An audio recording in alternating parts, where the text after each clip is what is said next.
KUAM-FM, Hagaya, Guam. You're listening to The Link with Chris and Sabrina on Breeze 93.9.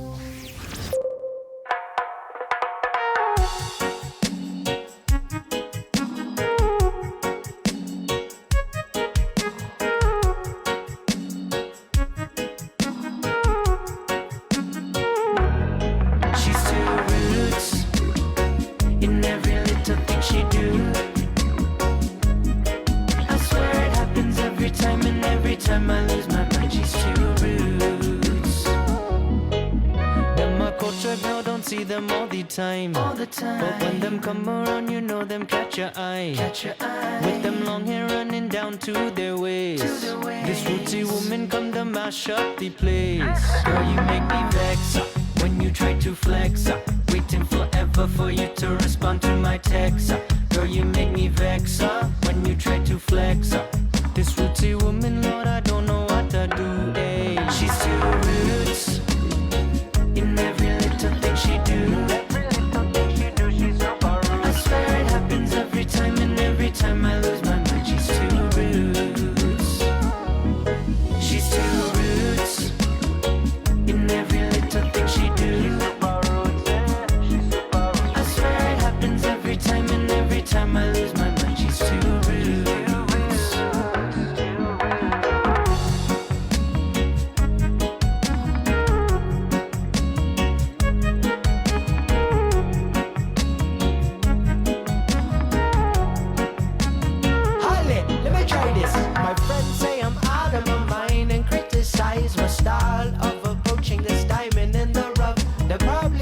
In a fantasy, some state of emergency, but I just have no time to play these silly games. So give me some sweetness, some tender loving, caressing, a blessing. Give my paralysis, time and out of the randomness. Oh, but baby, don't make this easy. You're too roots, you're too roots, you're too roots. She's too roots in every little thing she do.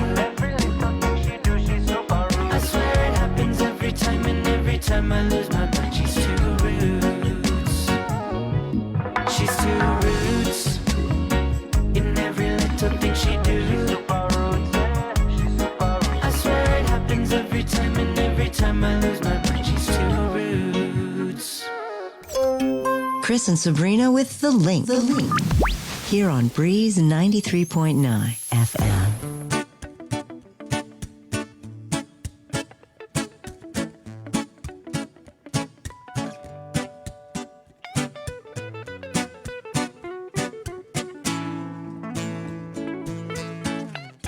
When you see a window, yeah, to fight for peace and unity, do you ignore it, do you? Or do you explore it, yeah, and spread one love all around the globe? Yeah, it's hard to bear it to you, just bear the fact that everyone knows the truth. We all know the truth about our leaders, bribing, lie to recruit more troops. So who is your boss man of the system? Who's the boss of this system that puts guns in the hands of men who fight to be free? This makes no sense to me. Don't tell me who is your boss man of this system? Who's the boss of this system that puts gun to her in the hands of men who fight to be free? Yeah.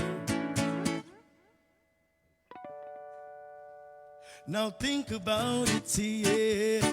You give your life away to better your future. Hey, yeah. When the present is all we have, it's guaranteed for me. Who is your boss man of this system? Who's the boss of this system that puts guns here in the hands of men who fight to be free? This This makes no sense to me. Don't tell me who is your boss man? Oh, the system, yeah. Who's the boss of this system that puts guns in the hands of men who fight to be free? Yeah.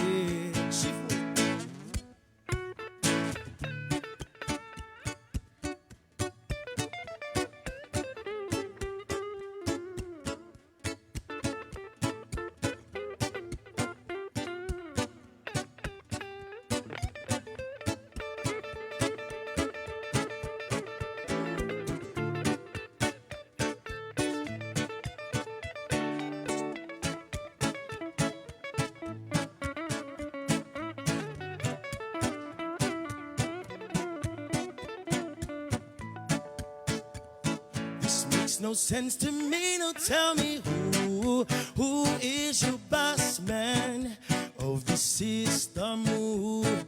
Who's the boss of this system that puts guns in the hands of men who fight to be free? This makes no sense to me. No, tell me who is your boss man? Oh, the system here.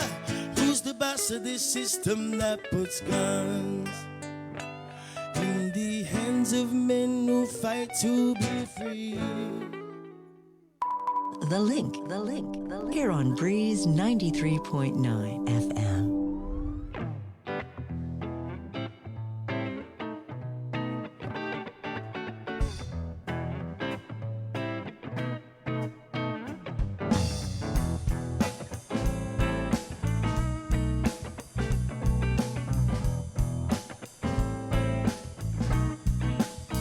This is the most unusual story of the most unusual girl. She's the paint in my picture of the most unusual world. She can roll out a frame while she's hanging on the wall, and she's calling my name. She's not so usual, no. I'm not, she's not so usual.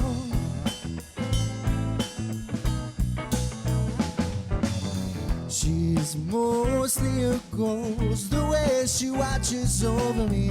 She complains when I smoke, but then you do the same to me. She's controlling my brain activity, knowing when I go to sleep. She's gonna catch me when I'm falling hard. She's the most unusual ghost. Oh no, she's not so usual. Oh no, she's not so usual. Oh no, she's not so usual. She's not so hooked on the drugs like I thought that she was, and never sucking on a lime and hardly sipping on a wine. And despite of her bipolar roller coastering, I think I can try. She'll keep me singing differently, but that's fine, 'cause she's with me now, and all of the time trying and saving my life, thinking not of her own and always kissing me goodnight when I just need to be alone. She's so sweet, so discreet, she's exactly what I need, not even make believe. Oh, she's not so usual.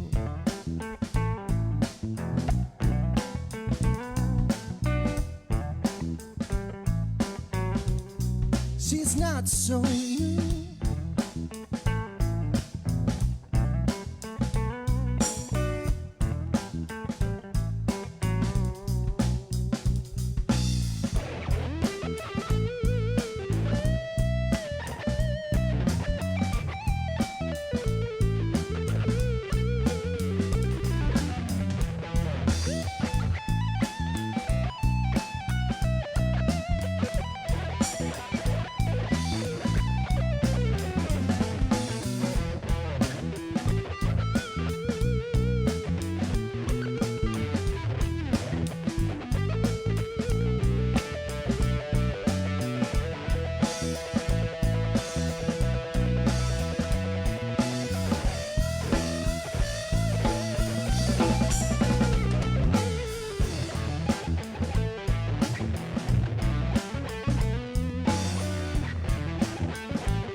not so you.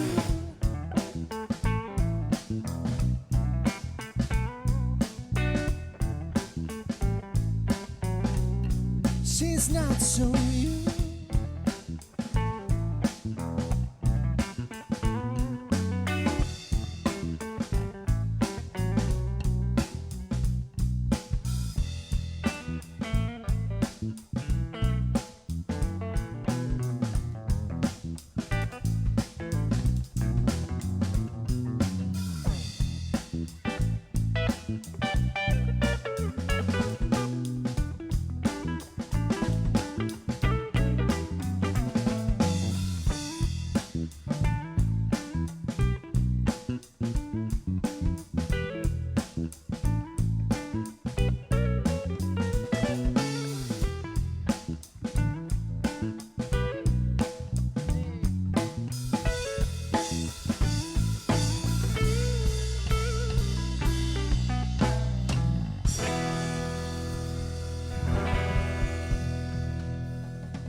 Jesuita saluda antes de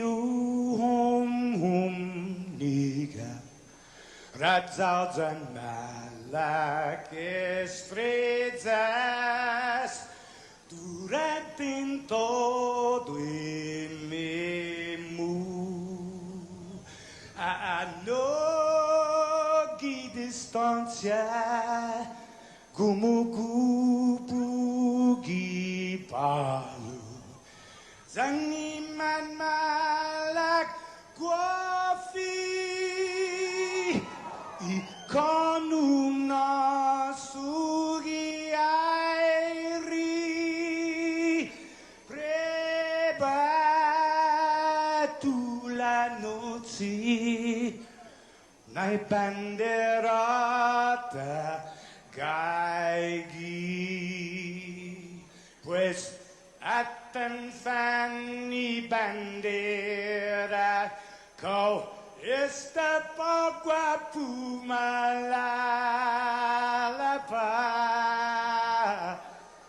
gilo tanu man libri,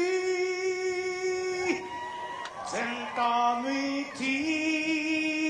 Man ko badi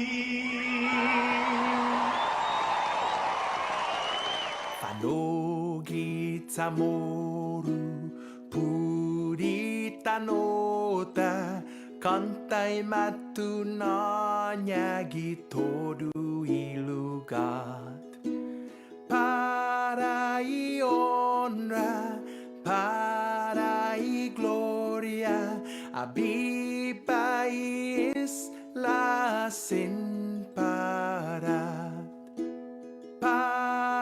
y honra, para y gloria.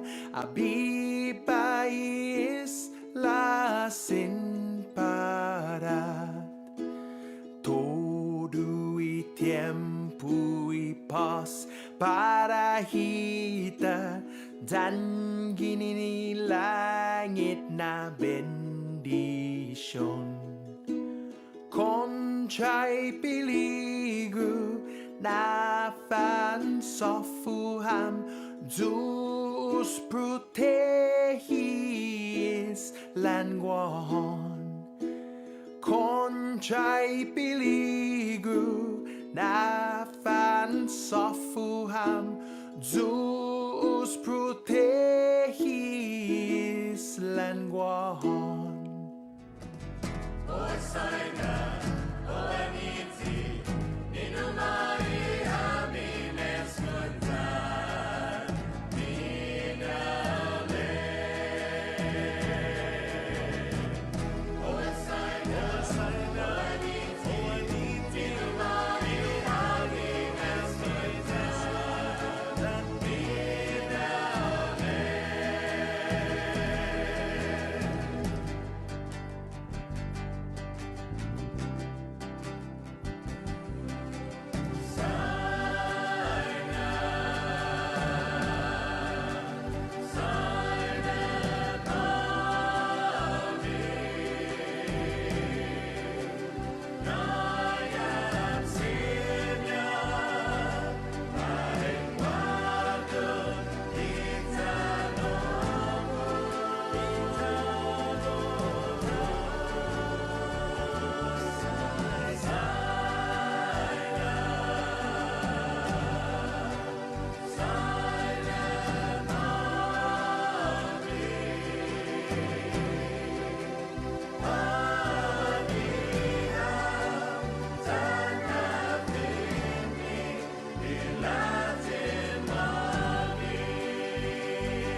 more. Okay. Yes.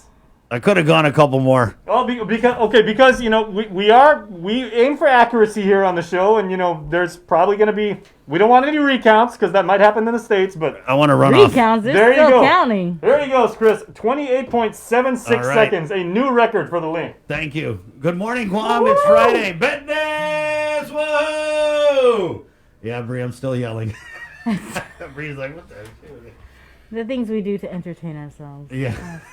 That's really who it's Put for. a counter on here now. My goodness. You know what? Look at that sunrise outside. Oh my gosh! Wow. Thank you, God. Thank you, Lord. This is what I call bipolar, because if you go on that side, it's gray and cloudy. Then you flip it on that side, it's like sunny. Like we always say, hey, if you don't like the weather on Guam, wait a minute, it'll change. It's Friday. Good morning on you. Morning, Sabrina. Good morning. How are you? I'm doing pretty good. It's a beautiful day. Glad to be alive. Crazy stuff going on with the virus, of course. Yeah. We made it to Friday. We did make it to Friday. I don't know. It just seems like every week is just, hey, it's Monday. Then all of a sudden it's Friday. Yeah. I mean, it was just July the other day. Right? It was just March. I know. This whole thing has been like running downhill. I mean, I feel like we're going to look back on 2020. I hope we can look back on 2020 soon. But I feel like we're going to look back at 2020 and just, all I remember is wearing a mask. And then it's going to be a, what? Whoa. Whoa. Probably still going to be wearing a mask, though. Probably going to be wearing masks forever. I like it, though. I think I'm pretty handsome with 85% of my face covered. It's a good look for a lot of us. It's 6:26. Good morning, Jason. Good morning, everybody. Well, you know what? We already have shout-outs coming to us, so thank you, everybody who has been sending us love. And thank you guys for watching every day, for interacting with us every day. We do this for you guys. You guys make our job so much easier because of the positivity you send us. And I must say to our friend Burn Flores, who always represents the beautiful southern village of Inarahan, she probably could have ran for mayor, and she probably would have given Mayor Ben Taitigui a run for his money, because Burn is... Whoa. You just got all kinds of wrong right there. Did you say in Iran? Oh, wait, no, I'm sorry. Inarahan was... Well, the Mayor new... Taigui's Talafofo. Iran's had Mayor Taitigui before, but the new mayor of Iran is Mayor-elect Tony Chargalov. That's right, yes, TC. Mayor TC. Doris is the incumbent finishing out her term. Yeah, but Burn, if she was a write-in, just based on this show, she like you said with Dr. Mary Okada yesterday, she hit senatorial. Did you share that on your Instagram, by the way? That little clip? No, the only thing I did after I left here was sleep. So, no social media for me. Did you think when you woke up, Bree, that we would know who the president of the United States is going to be? Yeah, I thought so, but instead I woke up to a press conference in Las Vegas that, they probably won't be done counting till Saturday or Sunday. So Right, yeah. Went back to sleep. It's still not over, guys. Well, our election is kind of over. There's going to be a runoff here, and I know they're going to be starting early voting for that runoff in a few days. So we get that info. We'll get it out to you. Good morning, Joe, sir. And thank you so much for the Harmon cam out there. You know, Harmon, it would never be nominated as Guam's most beautiful village. But one thing we do have here is the sky. We have these amazing, vistas. I absolutely agree. You just got to look up. And the crazy thing about it, though, is you get these amazing, colors of pink and orange and blue, we learned from Landon Abler Beautiful. from the NWS, you get these cumulus clouds. Right. And then you get all these power lines that cut right through it. And you have the Sagittarius clouds. Yeah. So, there's a metaphor there. If your life is a Harmon, look up. Nice. Focus up and look at the beautiful sky. It's 6:28. Welcome to the November 6th Friday episode of The Link. And thank you for joining us on KUAM TV, of course, on our KUAM News Facebook Live feed. Good morning. Oh, boy. Our friend Tess Renee, who is joining us from the state where many cacti live. So Tess Renee Hafade from Phoenix, Arizona, she goes, guys, we are having a protest in downtown Phoenix. So please be safe, Tess. All right. Yeah, that's one of the battleground states. They're still waiting to tabulate the results in the presidential election. And matter of fact, I'm excited because later in our show, some point in our show, we're going to be talking with the first-time voter, and it's a former colleague here at KUAM, Right, Steve yeah. Claris. He's in Las Vegas. Uh-huh. And then we have Christine Camacho. She's also going to be coming in, and she's in Pennsylvania. Right. So it'll be good to hear Pennsylvania their perspective, right? is one of these battleground Yeah. states too, right? Pennsylvania, I believe they want to say it's one of the more populous states because I mean obviously it's a very I mean just in the city of Philadelphia, millions of people there. They've got 5 major universities in addition to like all the smaller colleges and everything like that. And then you've got Penn State, then you've got Pittsburgh, and I mean it's very, very significant. I want to start saying battleground villages in the next election. The runoff election? Yeah, the runoff election will be like, this is the battleground village of Tamuning here, where they're still counting the ballots. Hey, It makes it sound cool. Where Congressman St. Nicholas has strong support. Right. This is the stronghold of the battleground village. Oh, Tess also said, you know what, Tess, you are officially now, and we don't want to say unofficial, you are officially our Arizona correspondent here on the link. So Tess goes, Arizona went from red to blue, 3 exclamation points. We turned blue this year. Wow. Wow. Let's go. Good morning to Roberto Fragassini in our Facebook Live feed. He writes in, Buongiorno, Guam. Good morning, signore. Good morning, sir, and thank you again for that election coffee that powered us through Yep. all the way on an all-nighter. Thank you. People kept asking me yesterday because I went to Payless. They're like, hey, did you ever get sleep? Rosemary Laguardia writes, I believe we're going into another lockdown of 2 or 3 weeks with violation fines attached. I haven't heard that. The Surgeon General told the people we need to follow the governor's mandates. Either way, it should have been implemented that way back in August when she placed Guam in PCOR 1. Yeah, we had this conversation yesterday. We keep doing the same things, and the COVID situation is getting worse.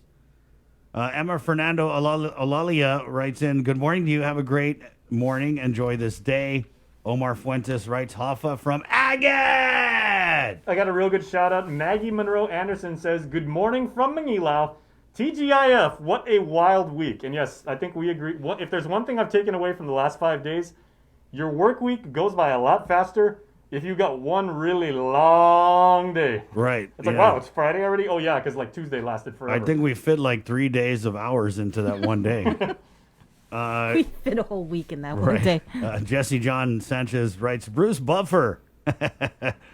Michelle Villacorta, rain on half a day. Jigo rolls, beautiful morning. Tess Renee again writes, thank you for sharing the beautiful scenery.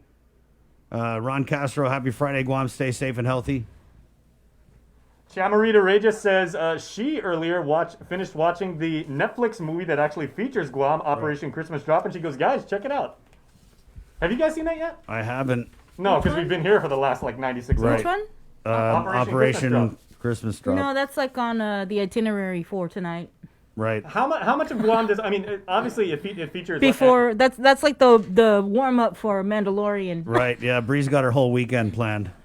Okay, now it prominently feels Anderson. Is it just Anderson, or is it like a lot of aerial shots of Guam? And I haven't seen it yet. I watched this documentary last night. Well, I tried to. It's called 43, and it's about these 43 student protesters in Mexico that I don't know if they were kidnapped because I fell asleep, but it was just kind of funny because the movie had some English, but then it was mostly subtitled because they're in Mexico interviewing people. And I remember just like falling asleep and trying to stay awake to read the subtitles. So. Oh, you know what? I'm already queuing up because Bree shared her playlist. And I am already setting up Amazon Prime because there's a documentary that comes out real soon. It's called The Last Blockbuster. And I used to work at Blockbuster when I was a freshman over at UOG, and there's one left out of 900 in the world. There is one left, and it's in Bend, Oregon, but it's a fully functioning video rental store for Blockbuster Video. Wow. That's cool. And that looks pretty good. I was always more of a B&J video kind of guy. You guys remember? Yeah, B&J video. B&J, yeah, John. Remember John? And they had all the fight videos. Oh yeah. They had the Pride DVDs. There's Green Video over in Mighty. Right. Yeah, Green Video. Yeah. That was video stores were a thing. You guys don't even know going in there, and now it's just like internet, press the button, instant gratification. Oh yeah, I got it. Working at a video rental store was so much fun. You know, you get to meet all sorts of people. They hang out there for like 2 straight hours waiting for Aladdin. to come in. I hate it when when you go in to rent the DVD and they leave it on the shelf, but it's really out, and you're like, oh my God, they have it. Yeah. And you run it up, you're like, oh man, sorry, it's out. They forgot to take it up. What? I know, like, a lot of our audience right now is like, what's a video store? What about VHS? Yeah, VHS, right. So we rented VHS, and then it went to DVD. And then remember when Blu-ray came out? I was like, ooh, Blu-ray. I was like, oh, I don't have the player. Right. I remember renting Betamax from Mad Mel's down in Tamuning, and then if you were lucky, if you got good grades or your parents... Mel. If your parents were in a generous mood... I thought Blockbuster was going Mad Mel's, back. remember Heaven? Yeah, I was gonna say you would walk next door to Heaven and you get like those little they were little tiny tacos but made of bubble gum, and then you get like the shirt which was like all the way 80s. And then you go over to Swenson's and get an earthquake with your cousins. Oh, 7 scoops of ice cream, right. And then if you were lucky, and your parents let you stay up long enough, or you had a cousin that was like cool like that, you could stay up, and then you had Friday night cruising. Remember that? Yeah. Everybody broke out their lowrider. Right. Yeah. Robert L. Crisostomo on our Facebook Live feed. Good morning, KUAM crew. Be safe from the beautiful village of Ipan, Talafofo, God's country. Loretto Managaitai writes, God bless everyone. Guam, good morning. Debbie Davis, Mama Bear, I don't think we'll ever know who will be president. They won't stop bickering back and forth like 2-year-olds. Man. Angela Villagomez Boss says, good morning, Guam. Marie Fernandez, amen. Thank you, Lord God. Heavenly Father, amen. Bless everyone from the COVID-19. Protect everyone in the island of Guam. Love you all. Stay safe. Be safe all. Good morning, everyone in Guam. I just realized something. I was just mentioning like lowriders. Somebody, a very good friend of mine going back like maybe 25 years now at UOG, Al Garrido, who's now in charge of the Interscholastic Sports Association, had a badass lowrider when we were at UOG together. So when he comes on the program, I'd like to ask him about that. Okay. He had a sick lowrider. Tori Matanonia writes, Inaran, Guam is a battleground. Matapang still missing with our chief Godao, half-flying proa. Maggie writes here about Operation Christmas Drop. The movie was filmed here in Guam, so lots of aerial shots in different beaches. We were extras, and the movie is super cheesy. Nice! Bad script. Sounds like Jason's kind of movie. No, you know what? You can but beautiful. You have your own IMDb page now. Even if you've been like this little tiny extra, insignificant character in a movie, you can actually claim that you have an IMDb page. That is crazy. Tess Renee just commented, cool spot. Ooh. You know what I remember most about a cool spot was the hamburgers with like... yeah, of course, the burgers, but there was a pickle they used. It was like I don't know what kind of pickle it was, but it was... But is that the one that they sliced it like lengthwise? Yeah, and they would put it in the burger. No, it was like I don't know. It was firm, I remember. Well, you know what I remember about Cool Spot in Manila was, well, first of all, that like the little mini playground that looked like a hamburger, you could climb inside. But then also with the Cool Spot hamburgers, you didn't need a side salad because they used so much lettuce on it. Right. It was like a side salad unto itself. It was like 4 heads of lettuce in a burger. Good morning. It's 6:36. The show. Thank you. Don Rentone. IT&E. Calvo Enterprises. The Thrive Coalition, where we're bringing you a bunch of people from the Diabetes Control Coalition on this morning. Talk a little bit of health and wellness. And Carrier at 647 Cool, proud to sponsor today's episode of The Link on this Friday. Biba Betness, 637. Let's head over to let's just head over right here to Sabrina Salas Mantanani from the KUAM News team with the very latest. Good morning, Sabrina Salas Mantanani. Off it, everybody. The race to determine the next president of the United States of America is coming down to a few battleground states where ballots are still being counted. Skylar Henry has more details from the White House. The battleground states of Arizona, Nevada, and Georgia are getting closer to wrapping up their vote counts. The anticipation is we will continue to go through the process throughout the day and into the evening if necessary. The race remains too close to call in those states, with Democratic nominee Joe Biden holding a slight lead in the western states and President Trump with an edge in Georgia. If Biden picks up 2 of those states, he will be the next president. It's clear that we're winning enough states to reach 270 electoral votes needed to win the presidency. Or Pennsylvania could send Biden to the White House. President Trump is leading in the Keystone State, but the majority of outstanding ballots are in Democratic-friendly areas. I feel very good about Pennsylvania. Virtually all the remaining ballots to be counted were cast by mail. The president tweeted this morning, "Stop the count." The president promised he would send in the lawyers, and that's exactly what he's doing with the campaign filing lawsuits in multiple states. The president dispatched his son and personal attorney, Rudy Giuliani, to Philadelphia Wednesday. We are going to continue the lawsuit here. We're going to bring a second one, and then we're going to bring a federal lawsuit. Republicans say they are planning to file a new lawsuit in Nevada today. That's on top of lawsuits already filed in Georgia and Michigan, and a demand for a recount in Wisconsin. You're talking about less than 1%, about 0.7% of the vote is the difference between the two candidates. And as you just alluded to, it's about 21,000 votes. Typically hundreds, not thousands of votes shift in an election statewide. The Biden campaign says it will fight the lawsuits to make sure every vote is counted. Skyler Henry, CBS News, the White House.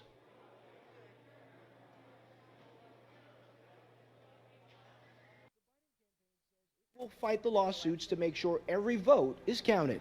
Skyler Henry, CBS News, the White House. Here at home, the Guam Election Commission needs a total of $365,000 to run the runoff set for Tuesday, November 17th. During the GEC board meeting late yesterday, Election Commission Executive Director Maria Pangilinan says due to a glitch in their financial system, they haven't been able to determine exactly how much money is left. But she says it's more than likely not enough. Pangilinan says they will work with accountants at DOA to get a clear picture of how much funds remain. Pangilinan says the GEC does have other appropriations from prior fiscal years and that they do have past government vendors to reach out to. One board member suggested utilizing the money intended for the primaries, but Pangilinan says they've already spent quite a bit from that. In addition, she says any federal money that's available for the GEC is under the CARES Act and is to be used for COVID-related activities only. The runoff election will operate as any other election. Absentee and early voting will be carried out, and only voters registered in the 2020 general election will be allowed to vote during the runoff. DOE schools and UOG have approved for their campuses to be utilized as polling sites. Awaiting approval is the new ballot design. Pangilinan says she hopes to provide the official design by today, along with the GEC financial report. In regards to precinct workers, Pangilinan says by law, the Guam Election Commission should use the same workers as much as possible. However, the board approved a motion that would allow for new precinct workers to be trained to replace those that aren't available on November 17th. In the CNMI, the ballots have been tabulated and the results are in. Here's KSPN2 News with the recap. Hafa Guam, here are the headlines for CNMI. In the delegate race, Representative Khalili, running unopposed, got just over 11,000 votes. Over 6,800 of those were early votes. In the Saipan Senate race, Democrat Edith De Leon Guerrero with 5,133 votes. She leads Republican Sixto Iggy Somar, he's an incumbent, by 245 votes. House of Representatives, 6 seats open in Precinct 1. Edwin Probst, who recently resigned his position, was the top vote getter, followed by fellow Democrat Selena Babauta, independent candidate Joseph Flores, Lipan Guerrero, the incumbent there, Roy Ada, and Angel Demapon. Precinct 2, 2 seats open here. Tina Sablon currently in first with 586 votes, followed by John Paul Sablon, 528 votes. Both of those members would be reelected if the results stand. Precinct 3, 6 seats open. Independent Ed Villagomez in first, BJ Attal second, Ivan Blanco third, Danita Yangitmai next, Vicente Camacho, Ralph Camacho, and Corina Magofna just 35 votes back. Precinct 4, 2 incumbents appear to be headed for re-election, Joel Camacho and Sheila Babauta. Precinct 5, 2 seats open, Layla Staffler running under the Democrat Party, over 1,300 votes. Richard Lizama, another Democrat, they take the top 2 seats. Board of Education, Macy Tenorio, over 7,000 votes, and Greg Borja, they are the top 2 vote getters there. Tinian Senate race, Carl Rosario King, neighbor, 711 votes. Democrat Jose Cruz with 503. Tinian Precinct 6, Patrick San Nicolas, tight race here, 625 votes. Frederick De La Cruz, 579 votes. Rhoda, Senate seat, just 1 seat. Paul Manglona with 721 votes. He's the incumbent over Dennis Mendiola with 653 votes. and Rhoda House. Donald Manglonia, 870 votes over Barry Toves, who garnered 500. November 17th will be the day of the official release of the results. 3 judges up for retention: Perry Enos, Kenneth Gavendo, Robert Naraha. Voters voted for them all to be retained. The official release of the results will be on November the 17th. For more news, visit saipantv.com. For KSPN2, I'm Ashley McDowell. Also from the CNMI, 2 additional individuals have been confirmed positive for COVID-19. This brings the CNMI total to 98 cases since March 28th. The individuals were identified by travel screening and confirmed diagnosis through testing upon arrival and 5th-day testing. The individuals have been safely in quarantine and were moved to the designated isolation area for close monitoring. The CHCC has already initiated contact tracing for the most immediate contacts of the new confirmed cases, including passengers that were on the same flight. Back to news here on Guam. Out of 711 samples, 101 people returned positive for COVID. This brings Guam's total COVID case count now to 5,004 people infected with the virus since March. More than 1,500 people are actively fighting COVID, while more than 3,300 people have recovered. There have been 85 deaths to date. Of the 101 new cases, 21 were identified through contact tracing. 2 reported recent travel from the mainland and were identified in quarantine. A total of 90 people are hospitalized. Of that number, 77 are GMH, 12 there receiving ICU level of care, 6 on a ventilator. 8 COVID patients are at GRMC, 6 in ICU and 4 on a ventilator. And at Naval Hospital, there are 5 COVID patients, 2 in ICU, 1 on a ventilator there. With more news, here is Tyler Matsinani.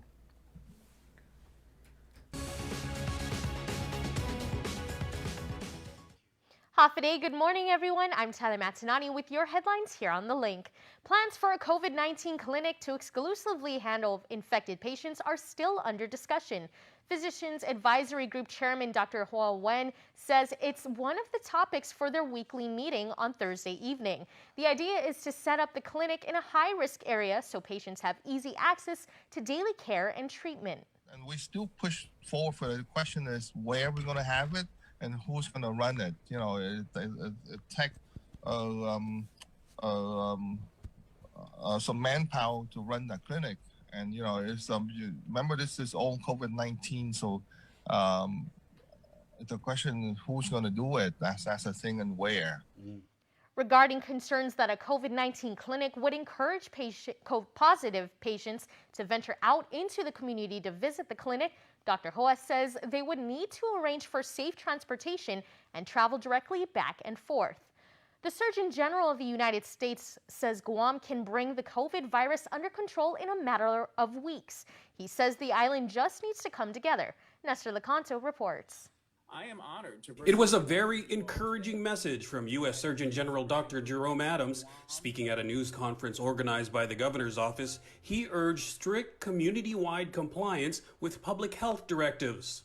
Reject that false comparison between you're either for health or you're for reopening.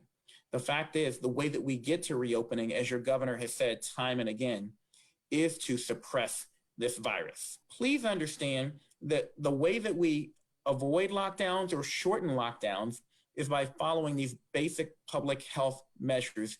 And we can, in 2 to 6 weeks, get this virus under control. And I know that that sounds like I'm being Pollyanna-ish, but that is the biology of the disease.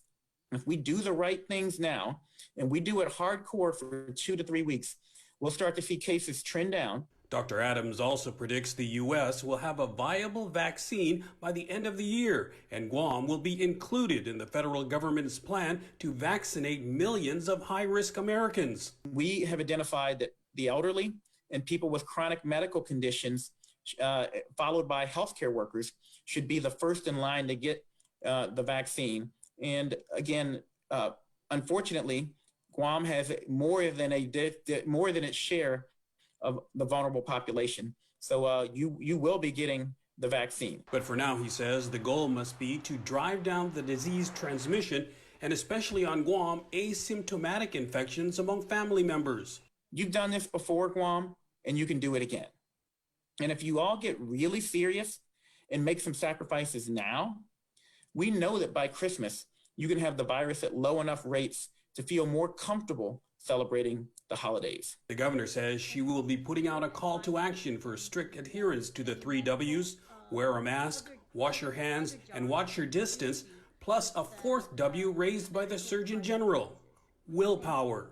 For Guam's News Network, I'm Nestor Lecanto. It's one of the last steps in preserving the Chamorro Land Trust program. A public hearing was held on a bill to clarify that the Chamorro Land Trust program is a land restoration program that is not necessarily exclusive to native Chamorros. The Justice Department had filed suit claiming that the program discriminated against a non-Chamorro man who was forced out when his Chamorro spouse leaseholder died. But attorney Mike Phillips successfully argued that it was not based on race. He helped negotiate an agreement that was signed earlier this year by the CLTC and the governor with the federal government. The reason that in 1974 the bloodline definition was used was because, number one, it covered most people, and it mirrored what was already approved in Hawaii. It's also important to note that in the 60s, when we passed our own land restoration program, the feds, I believe, did theirs in 52, that Congress had the right, not the right, they had the authority, they maintained the authority to repeal our laws. Phillips points out that because they didn't, it can then be interpreted as congressional approval. That's the news for now. We'll see you all at 6 tonight on Primetime. And finally, the University of Guam is offering a temporary nursing assistance program, which is needed for the COVID response. There are only 30 slots being offered, and it is tentatively scheduled for the 16th through the 24th. You must be a high school graduate or have completed GED. The deadline to register is November 11th by 5 p.m. For more information, call 735-2656 at 735-2656. That's the news for now. Stay tuned to The Link for more.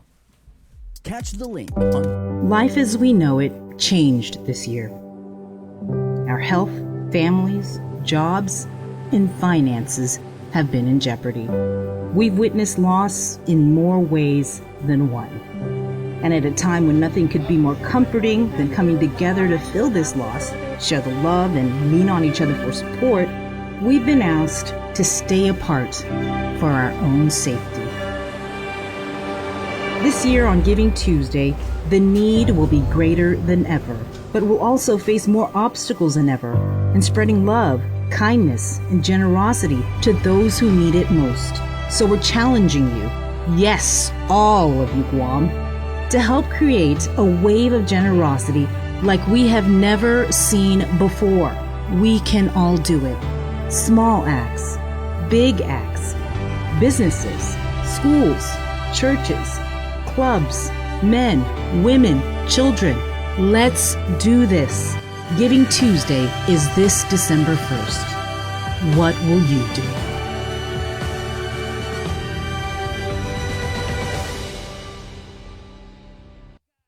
GU Self-Storage, conveniently located near the Harmon McDonald's. We offer affordable rates, online payments, and auto bill pay for your convenience. Plus gate access daily from 6 a.m. to 9 p.m. Call us today at 648-7867 for more information. The holidays are almost here, and we could all use an extra dose of cheer and joy this year.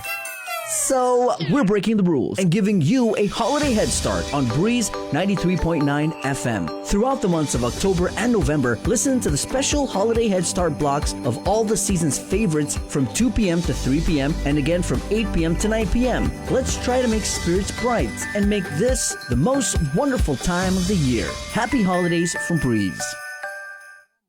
Uproar Race to 21 Challenge. 2020 is one year we can't wait to put in the rearview mirror. So lace up, get ready, set, and run to 21 with the Guam Rona Challenge. Join the virtual challenge starting now through December 31st. Go at your own pace and select from 100, 2, or the 300-mile challenge. To register, visit runtochallenge.com. Special thanks to KUAM Communications, Trench Challenge, and Kill Cliff. This is an Uproar event. Proceeds benefit the Special Olympics Guam. The Christmas Pops Virtual Holiday Shopping Fair is coming on Sunday, November 29th. It's the 3rd annual Christmas Pops event with local artisans, crafters, and businesses in a reimagined and safe way for you to shop. As many small businesses struggle to survive, the call to buy local is greater than ever. To learn more and participate in this one-of-a-kind multimedia marketplace event on the stations and digital platforms of KUAM Communications, bringing together the island's biggest array of local vendors, email bettyann@kuam.com or visit kuam.com. Presented to you by Stroll Courier. Get all your packages, documents, and gifts delivered island-wide. Visit strollguam.com/courier and book a delivery today. Thrive, a coalition for a drug-free Dedido, is an active partnership of community members and leaders committed to a vibrant, resilient, and empowered Dedido. It takes a village to raise healthy and drug-free youth. Thrive with us. Find us online or email thrive@westcare.com. You're watching The Link with Chris and Sabrina on TV 11, but don't leave yet because we're coming up next on CBS This Morning. We got your 6. At 6 a.m. with The Link on Breeze 93.9 FM. Bree and I connect you with all the latest news and information you need to know to start your day. Then check back with Guam's news leader at 6 p.m. for the day's top headlines with KUAM News Primetime. From 6 a.m. to 6 p.m. and everything else in between with KUAM Digital, we got your 6.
Raised on a hill in the Ville by the bay.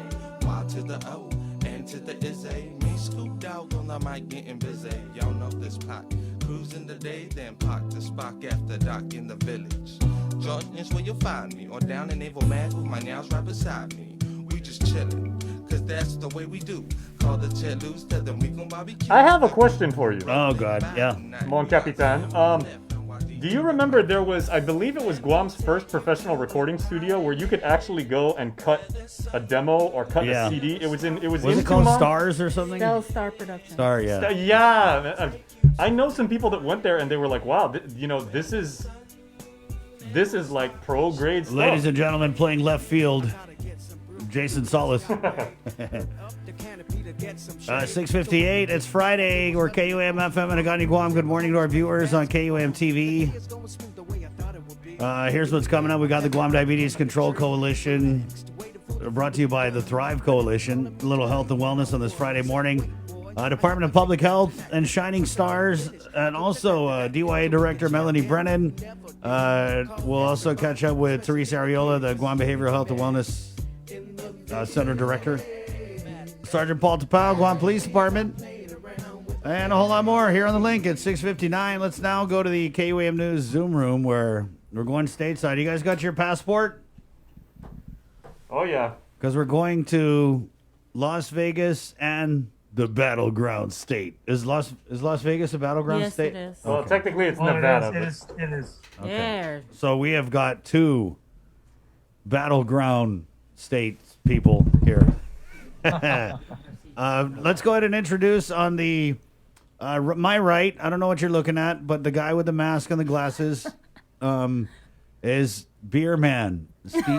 Sorry, Steve. Your handle is Beer Man. Hey, Steve. Steve Claros here is a longtime KUAM employee, now residing in Las Vegas, and he just voted. Yes. Steve, let me get this straight. You just voted for what, the first time in your life? Chris, no. This is the first time in my life I voted for a president. Oh, yeah, okay. Yeah. Yes. Right, and we're going to... Because remember, Guam, you have to vote on Guam. If you don't vote on Guam, your mom and dad's they're gonna get you're behind. They kick you out of the family, right? Yeah. I don't care if you don't graduate from high school or get pregnant in 10th grade, you better vote, okay? Yep. And so we have Steve Claros, who's in Las Vegas. It's a battleground state in Nevada. And then on opposite him, we have Christine Camacho, who's in one of the... Are they all battleground states or what? No, it's always a battleground state. Okay. Yeah. And she's in Pennsylvania. Pennsylvania. Right. And let's go ahead and... Steve, who'd you vote for, Steve? Huh? Who'd you vote for? Who'd I vote for? Ooh. Chris. Oh, come on. It's not about who I vote for. It's who's gonna the country needs to heal. Okay. So you voted for Biden. All right. Chris, that is like the oh man. There we go. Chris, who did you vote for? Let's start Who over. did you vote for, I Chris? didn't vote. You know I can't vote for president. But let's go ahead and bring these on. Christine, if you could, just what's the feeling there in Pennsylvania? Here we are. I thought we would have a president by now. We know who the winner was, but it's just slowed to almost a standstill. What's the feeling there in Pennsylvania? Oh, it's everyone's on edge, just like they are throughout the country, but more so here. A lot of people are angry because of the mail-in ballots and the extension that was made for the count. Right now, the mail-in ballots are showing 16-1 Democrat. Biden decreased the lead from 600,000 to 109,000 with 92% of the ballots reported right now. So there's a lot of people crying foul. There's also a lot of misinformation campaigns. So my fact-checking fingers are in full force. Activated law enforcement around here. Businesses are receiving notices to board up in anticipation of civil unrest. My friends are all that are police officers. They're all ready just in case. But there were some peaceful protests last night, so that's good news. No, you voted in person? We're ready. Did you vote in person? I voted in person, yes. Can you tell us what that was like? I will say leading up to it, because of how people feel in the atmosphere, I was a little bit worried, but it ended up being, I was in there in 5 minutes tops. There's like 3 people because most people had already voted early or did the mail-in ballots. What do you think about how close this race is?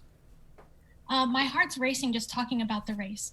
So, yeah, we're nervous. You know, everybody has a reason why they voted for who they voted for and reasons why they're either anxious or terrified or scared. And they're all valid reasons. So we just got to... You know what? But the whole thing about this is just whoever's going to, you know what?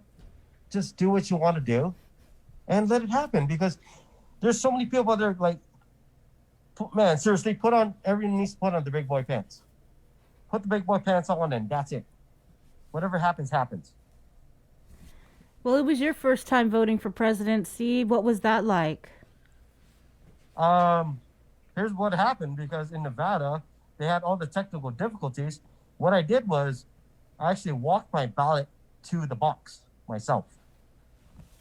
I got a mail-in ballot, and my personal thing is I wanted to have that experience. But since they're having all these difficulties in Nevada, I already had filled out my ballot, and I just walked it in. Wow. And you know what? I saw the line was like a mile long, and hence I guess that's why Nevada's it's a Democratic state. So I don't know. No, please, Steve, expand on what you mean.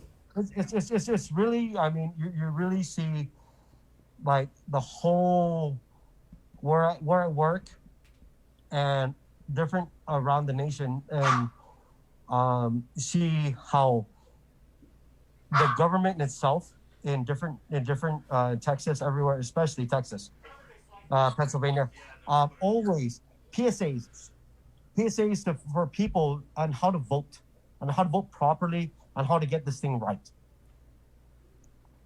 It's all over the place. So if you can't get it right the first time, you're a dumbass. Okay. We had that same problem here. This is my first time freaking voting for president. I got it right the first time. Shit. Fuck. Hey. Whoa, Steve. Oh, Steve. Yeah. Oh, I'm sorry. I'm so sorry. But anyways, that everybody has their right to do things. Yes. But don't, just go ahead and go about your way. And you should not hurt anybody in the process. Nobody should be hurt in the process. Mm-hmm. Are they boarding up or anything like that in Vegas? Okay, Brie, on that notion, you only see that in the bigger, the more, you will see that in the more democratic cities. Chicago, it's happening in Chicago. That people don't do that in Texas, because you get shot in Texas if you do that. It's happening in Chicago. It's happening in Oregon. Well, they legalized freaking drugs in Oregon. Jesus Christ. Anyways, but you'll see the boarding up is in the more democratic states. I thought Vegas though was a Democratic. Isn't that what you said? Vegas is. It's normally Democratic, but it's really weird how it's half and half. I don't know how to explain that. I almost put a bet down on. Someone asked me to bet $100 out where Vegas is going to go. Democratic. I'm like, no, Vegas is always Democratic. Mm-hmm. But I guess, I mean, like the power of the people are speaking. This is what America wants. This is what people want. Mm-hmm. This is whatever. You say that your one vote does not count. But today in this world right now and what we're going in, every single vote is counting. Right. Regardless of where you are, it is counting. Look at Texas. Texas is always Republican. It swung real fast. It's like 50-50. Trump got a victory in Texas by the super, like, really. Right. If I may. Yes, yeah, Christine, go ahead.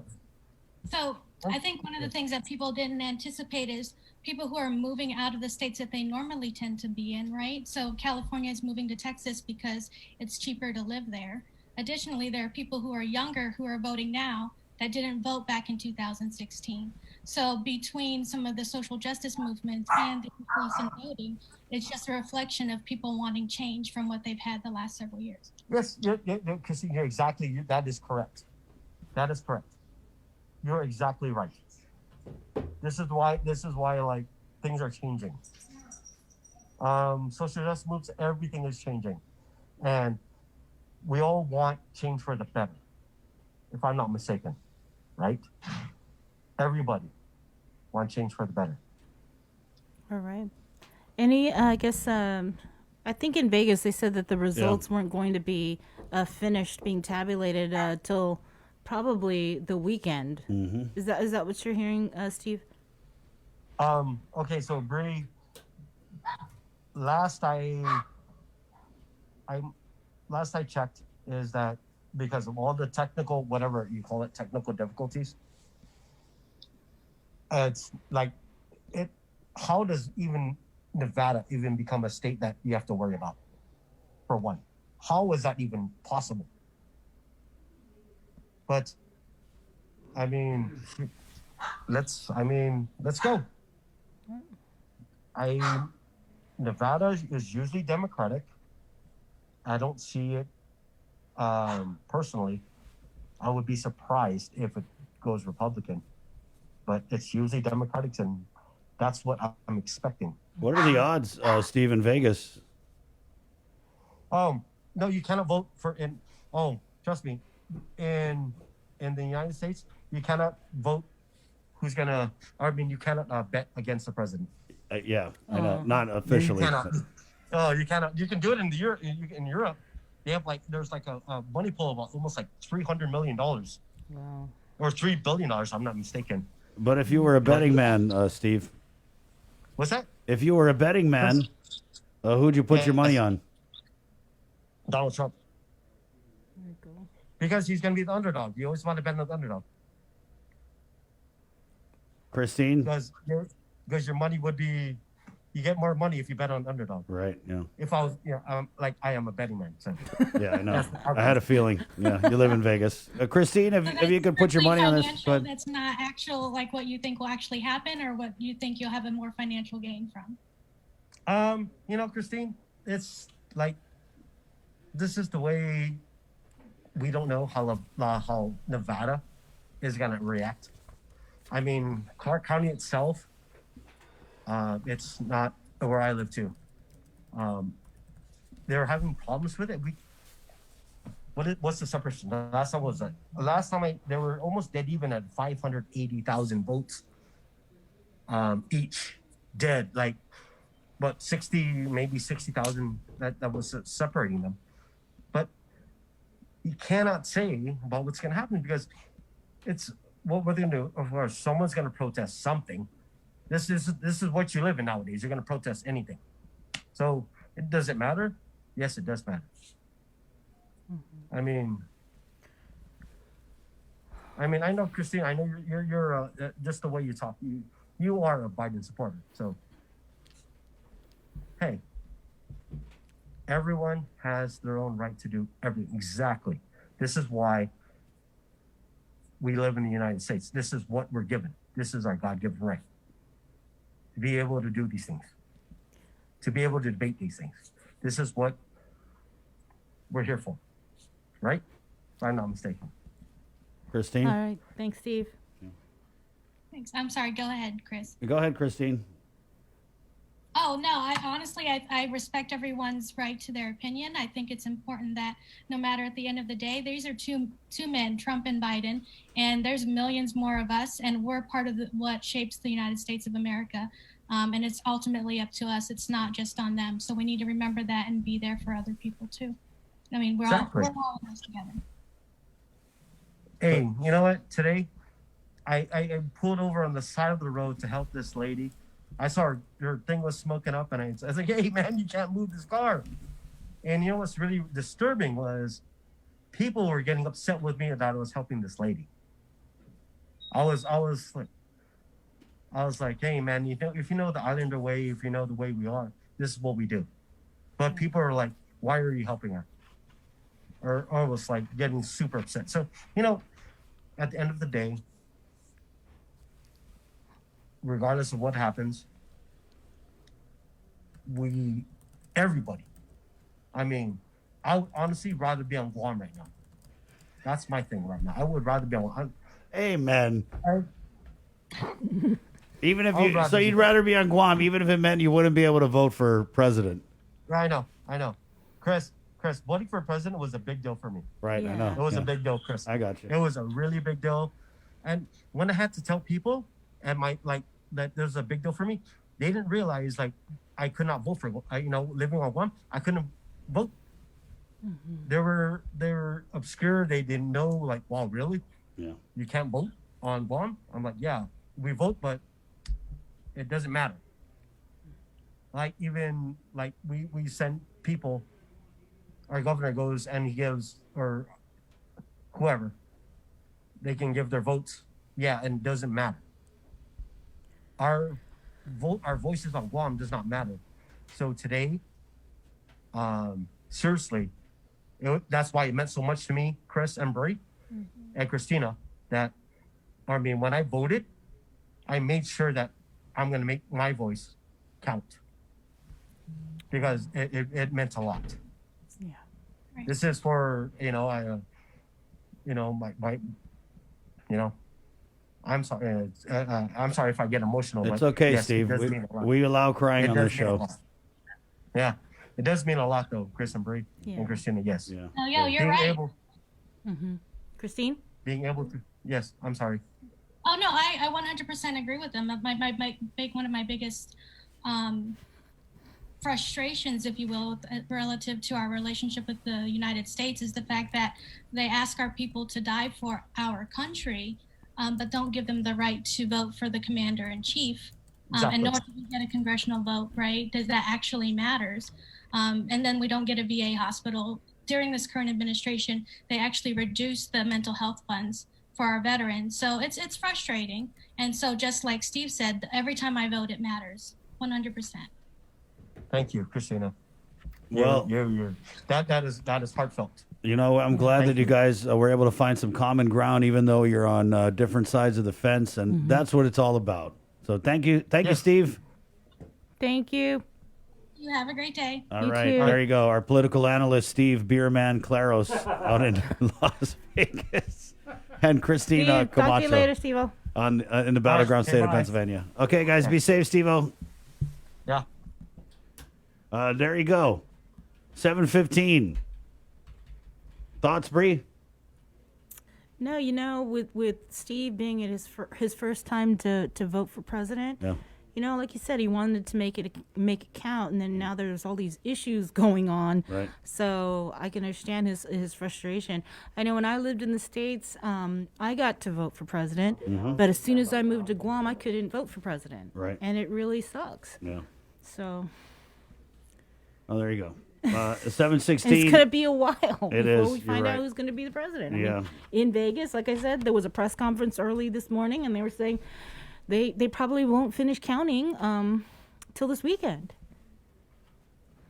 I mean, I'm wondering though. Go ahead, Jay. I'm wondering if people out there, is the pulse is we don't want to go through what's happened in elections past in the mainland, where we try and count it as quickly as possible, and then we have 2 months of contention and borderlining on violent action and recounts after recounts, and rather than let's do this right the first time. It may take us a couple more days, but of course the state of the world these days is you said people were boarding up businesses. They built an extra fence at 1600 Pennsylvania Avenue at the White House and everything because people are expecting us to go crazy one way or the other. But there were so many mail-in ballots because people didn't want to go vote.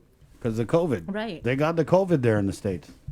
At 7:17, we'll take a quick break, and now the show is all kinds of backed up, but we do have Al Garrido of the Interscholastic Sports Association and the eSports Commissioner of Guam, one of the greatest gamers to ever put his mitts on a what are we on? PS5 controller. He needs no introduction, but we'll give him one anyway. Coming up after the break, it's the Link on the Breeze, 93.9. Life as we know it changed this year. Our health, families, jobs, and finances have been in jeopardy. We've witnessed loss in more ways than one. And at a time when nothing could be more comforting than coming together to fill this loss, share the love, and lean on each other for support, we've been asked to stay apart for our own safety. This year on Giving Tuesday, the need will be greater than ever, but we'll also face more obstacles than ever in spreading love, kindness, and generosity to those who need it most. So we're challenging you, yes, all of you Guam, to help create a wave of generosity like we have never seen before. We can all do it. Small acts, big acts, businesses, schools, churches, clubs, men, women, children. Let's do this. Giving Tuesday is this December 1st. What will you do?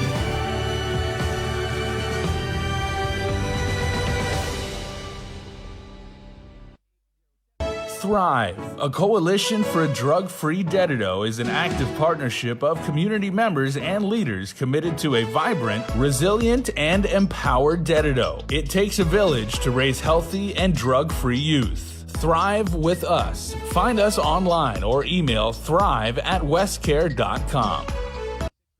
The Christmas Pops virtual holiday shopping fair is coming on Sunday, November 29th. It's the 3rd annual Christmas Pops event with local artisans, crafters, and businesses in a reimagined and safe way for you to shop. As many small businesses struggle to survive, the call to buy local is greater than ever. To learn more and participate in this one-of-a-kind multimedia marketplace event on the stations and digital platforms of KUAM Communications, bringing together the island's biggest array of local vendors, email bettyann@kuam.com or visit kuam.com. Presented to you by Stroll Courier. Get all your packages, documents, and gifts delivered island-wide. Visit strollguam.com/courier and book a delivery today.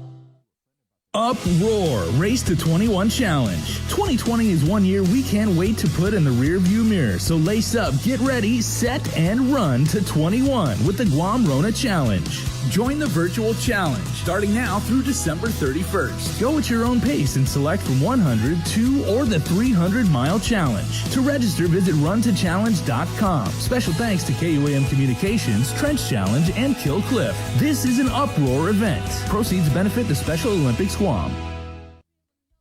The holidays are almost here, and we could all use an extra dose of cheer and joy this year.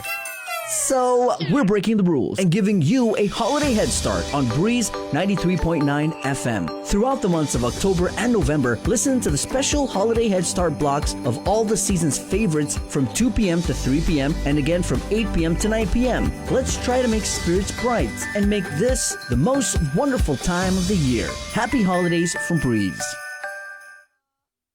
GU Self-Storage, conveniently located near the Harmon McDonald's. We offer affordable rates, online payments, and auto bill pay for your convenience. Plus gate access daily from 6 a.m. to 9 p.m. Call us today at 648-7867 for more information. You're watching The Link with Chris and Sabrina on TV 11. Stick around because we're next on CBS This Morning.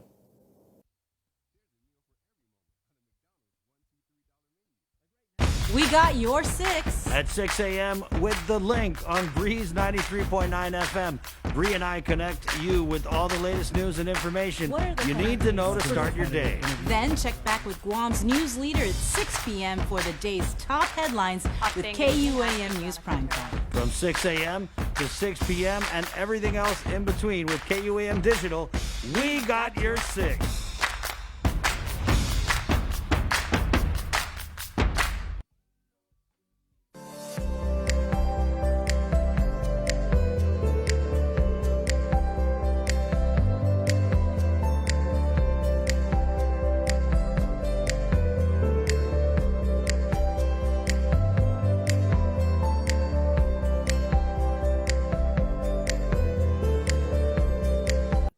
Friday, 101 positives reported by the Joint Information Center last night, including 2 that were in quarantine. We've got 90 people hospitalized, 20 total in intensive care. 5,004 cases. So we broke 5,000 cases maybe while you were sleeping. It's 7:23. Let's go to the KUAM News Zoom room here. We've also got the Guam Diabetes Control Coalition coming up. Made the ask again for our Standing Friday with the Department of Public Health and Social Services, so we'll see how that plays out. But let's go into the Zoom room now where we have sitting by the Guam Esports Commissioner. I mean, it started with Magic the Gathering. I'm pretty sure he cut his teeth on Pokemon cards. But now, he's did you do the Pokemon You're making people blush. Hold on. You're making people blush in the Zoom room. Even with a virtual background, you can see the blushing. Right. No, I just want to got my give him. mask on. I got to give him his props because look, he's got it. He's with the Laddie. What is it, Ken? Laddie what? Because you're blocking your logo. Laddie Esports League. Right. The Laddie Esports League. Tell us a little bit about the Laddie Esports League, Ken, for those people out there who don't be knowing. So the Laddie Esports League was meant to kind of fulfill a void for competitive gamers and provide esports competitions for players in the Marianas. And it's kind of like a twofold type of approach. Like on one hand, it's there to help develop and nurture the development of esports, but on the other hand, it's also there to provide a alternate means of learning and education for the youth of Guam. And that's been our goal for about 2 years. And we're finally, this year with COVID, kind of jump-started our plans and into the high school realm. And that's where we're at now with GDOE and ISA. Is this kind of being done in lieu of, I guess, not having like physical sports? Physical sports. You know, like contact sports and things like that. Al can probably talk more about that. You know, regardless whether or not there was a quarantine or a lockdown, I think the development of esports at the high school level was already started last year, right? It started last year. Yeah, I started the Laddie Esports League early 2019, but it was more recreational and just open to everybody. But I kind of made that with the hope that one day it would garner a little more attention mainstream, so that we could probably introduce it into the public school system or even the educational system as a whole. And now in 2020, like I said, the pandemic is kind of the catalyst to all this esports development, including our collaboration here with the ISA, the development of UOG Triton Esports, and as well as other public forms of participation that have taken place throughout the year. Let's take it over to Al here, Al Garrido, who is the head of the Interscholastic Sports Association with GDOE. Al, what is going on here? I know you got a big announcement to make. Which announcement are you talking about, Chris? Well, you know why we brought you on. So we're kicking off esports, right? Yes, sir. Yeah. So we actually completed our first round on Friday. We're really excited. Laddie Esports and Ken, of course, has really gotten this going. This is something that we've been considering for at GDOE for a long time, kicking off esports.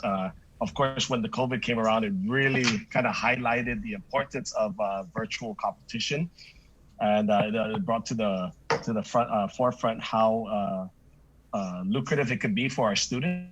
There are a lot of opportunities for them, and we definitely want to be able to present those opportunities, such as scholarships for colleges and so forth. There's actually it could actually be pretty competitive and pretty interesting if you just dug a little bit deeper, but Ken could talk more about that, I'm sure. Right. Yeah. You can get a scholarship? Is that what you said? Yes, ma'am. There are actually college scholarships being offered in the mainland now for esports. There are actually teams being developed. And I know that I think UOG is actually in discussion with something similar. Am I right about that, Ken? Yeah. UOG is actually, I don't know if it's already official. I know they have 15 kids that are on part of their esports program, right? Like who made the team or whatnot. And I believe that they get, I'm not sure if this happened this semester, but they get a $500 stipend to their tuition. And the esports program under Lawrence Camacho over at UOG and John Wigglesworth, it's really developed. It mirrors top level esports programs in colleges in the States. Next year, spring, UOG will most likely be part of the National Association of Collegiate Esports, which makes us the equivalent of the NCAA for that kind of competition. So esports on different levels, like at the collegiate levels, it allows our students an ability to leapfrog what would be the most common obstacles through competition at a higher level.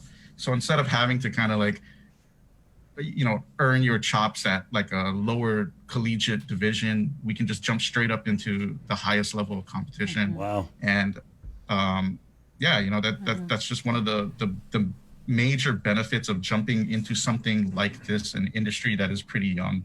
But like Al was saying, yes, the virtual competition, it allows students a sense of normalcy. Like, sports are an important part of student development.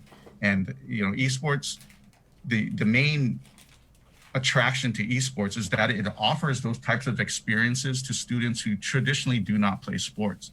You know what I mean? So, learning humility or, how to play under pressure, sportsmanship, positive mental attitude. Some of those types of things you don't really learn as efficiently in the classroom as you do in a competitive sports type of setting. And esports helps deliver that to a different gamut of the student body. So that's one of the reasons why I think it's very important. And I'm very glad that GDOE has really accepted it with open arms, and we're really pushing this season of the Varsity League, which has just started last week, as Al said. Sorry, I'm not even. What sports are we talking? Because I only know like what my son plays, and yeah, is there Red Dead Redemption? Yeah. No, so early in the summer, Al and we did a pilot program together with this game called Smash Brothers. Oh yeah, it's pretty popular here. Yeah. But now, and I want to say that there was maybe 35 to 40 students. I don't really remember the number, but I think we had 4 or 5 students from each public school. This one is called League of Legends, and we have about 90 people competing.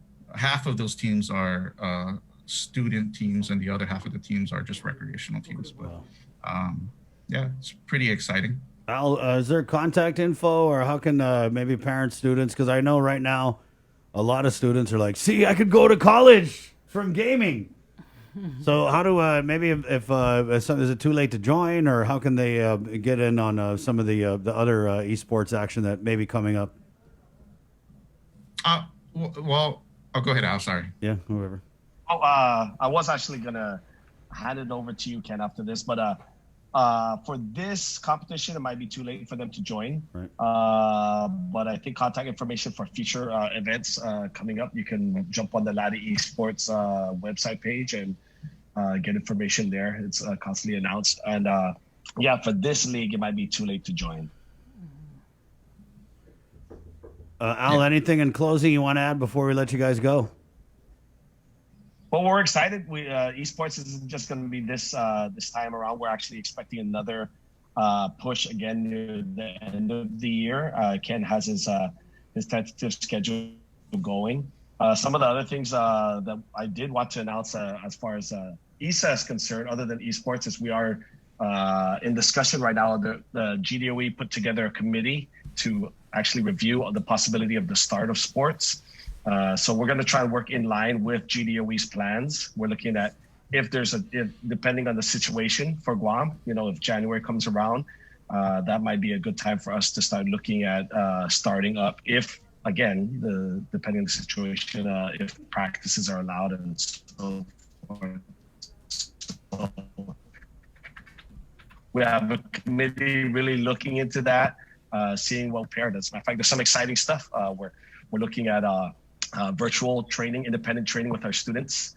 At the moment, as a matter of fact, KUAM is going to be the first to hear about this. We're really trying to get some gyms involved in getting our students independent training now to get ready for should sports start up in January. And as a matter of fact, the biggest concern we have is we just really want our student athletes to start getting back into shape and getting out of the house and so forth. Because some athletes might not have done anything since March. Wow. What I guess sport are you guys looking to start if it's if you guys are able to? Is it football or basketball? I mean, what are we talking about? Well, we're looking at, we separated the sports between low risk, medium, and high risk. And so we're going to try and approach the low risk sports first, which are some of the sports that are already currently, I guess, allowed, which includes sports like tennis and running and so forth. So cross country is obviously an easy pick. Girls volleyball is being played in some areas in the mainland. So we're kind of doing some research and finding out what they're doing, what kind of protocols they're running to keep the kids safe. Girls softball is also going on. So those are some of the things we're looking at as far as low risk sports to start off. Okay. Okay, Ken, closing? Nothing. I just say, I just want to give my thanks to GDOE and the University of Guam for, taking the initiative and the first big step in the development of a hobby and an activity that is extremely positive to the growth of children and the youth. So I think it's an important thing, and I'm glad that they are on it. And shout outs to my sponsors, Heavy Hitters, Guam Windward Memorial, and Monster Energy for helping make all of this very possible. Thank you, Ken. Thanks, Ken. Thank you. Thanks, Al. All right. All rise as the most legendary Rise. gamer on the island Oh my exits the gosh, Zoom stop, room. man. Jay, what do we got in the virtual Zoom room today? It's Jay's 2 weeks. We split it up by weeks, so Jay's this is his last day. Thank God of providing virtual snacks. Yeah, we went way overboard with with the meat and the pork tocino and Right. So because we've got the Guam Diabetes Control Coalition coming on next, we have a wonderful medley of kale and arugula and Oh God, and virtual Benefiber. yeah. All We're, right. we're going healthy heading into the weekend. We are at 7:35, and let's keep it in the KUAM News Zoom room, where we do have the Guam Diabetes Control Coalition, joined by Agnes White, who is an RN and a diabetes educator. She's the vice chair of GDCC, and we have Glynis Almonte, another RN, secretary of the Guam Diabetes Association. Melissa Young, diabetes educator. She's a consultant with Pacific Chronic Disease Council, and also Dr. Keith Horinucci here on our KUAM News Zoom live feed. Good morning and happy Friday, Biba Betness on all of you. Good morning. Half a day. Good morning. Morning. Good morning. We wanted to bring. Sorry, Melissa had to leave. She's going to work. Right. Yeah. Thank you. It's the Thank three you. of us. Sorry for the delay. It's just with all the COVID-19 protocols and the social distancing and everything, just really slows things up here on the link. So, good morning. Let's jump right into it. You guys are having a conference coming up, and we wanted to get the word out here because we know that the people with diabetes and other chronic and pre-existing comorbidities are likely to be hit the hardest by the coronavirus. So anything we got to do to help with diabetes, we're so there. So tell us a little bit about this virtual conference that's coming up. Yes, I'm going to talk about the virtual conference. You know that every November, the Guam Diabetes Association holds or sponsors the diabetes conference during this month. But due to the pandemic, some of the officers thought of just like removing it or not doing it. But we said we want to continue the tradition. So we thought about the virtual. And so the Guam Diabetes Association with GDCC and with Mountain Pacific Quality Health, again, I work for Mountain Pacific Quality Health. So we're able to coordinate and put up this virtual conference, which is going to be held on November 14 from 9 a.m. to 11 a.m. And our theme is managing diabetes through the pandemic. So we're going to have 3 presenters. Of course, Dr. Keith Horinucci is one of our presenter, and he will be talking about inflammation, diabetes, and COVID-19. Another speaker is Dr. Ann Pubutsky, our Guam territorial epidemiologist. Her topic will be diabetes and obesity as factors for COVID-19 infection, because I think they have determined that more than 50% of those who turned or diagnosed positive have chronic diseases, most specifically diabetes, obesity, and hypertension. And our third speaker it's supposed to be Chris Kylin, a diabetes educator from Miles City, Montana, but we just got a email from her that she is unable to do it due to family emergency. So Aggie and I, the committee, will look for another presenter. But we're really looking forward for the people of Guam to participate. So this is open for everyone. They need to register. It will be via Zoom. I think we have sent out the registration link to a lot of social media platforms. And but we're not giving continuing education at this time. Our nurses and some healthcare providers, they used to get CEs in the past, but not this year. So maybe next year when we can be on a face-to-face conference again. So yeah, we'd like to, I forgot to mention that this is in partnership with, of course, Guam Diabetes Control Coalition, the Department of Public Health Social Services, the Diabetes Prevention and Control Program, and Mountain Pacific Quality Health. So we're inviting everyone. So far, I think we have over 50 people who have registered, and anybody, even outside of Guam, can participate in this virtual diabetes conference. Why do you think it is that you said that half of the people that have contracted COVID have chronic illnesses and more particularly diabetes? Why do you think that is? Maybe Dr. Keith can answer that. Good morning, Doc. Good morning. Good to be on your Zoom. Yeah, of course, I've been on Guam for quite a while now, and have treated a lot of diabetics over the years. And unfortunately, on Guam, a lot of the diabetics don't have really good control of their blood sugars. And we know that when their diabetes is uncontrolled, there's a couple of factors which I'm going to be talking about in the conference. Is one, high blood sugars will decrease your immunity. So that's one of the predisposing factors why diabetics who are uncontrolled may be more susceptible to complications with the virus. The second issue is inflammation is also increased with diabetics who are uncontrolled. Other comorbidities include obesity, hypertension, and a lot of the diabetics have all of those together. And so it just compounds the problem. And so I'm going to be talking about, natural things, diet, lifestyle, things that we can do to control some of this inflammation, boosting the immune system.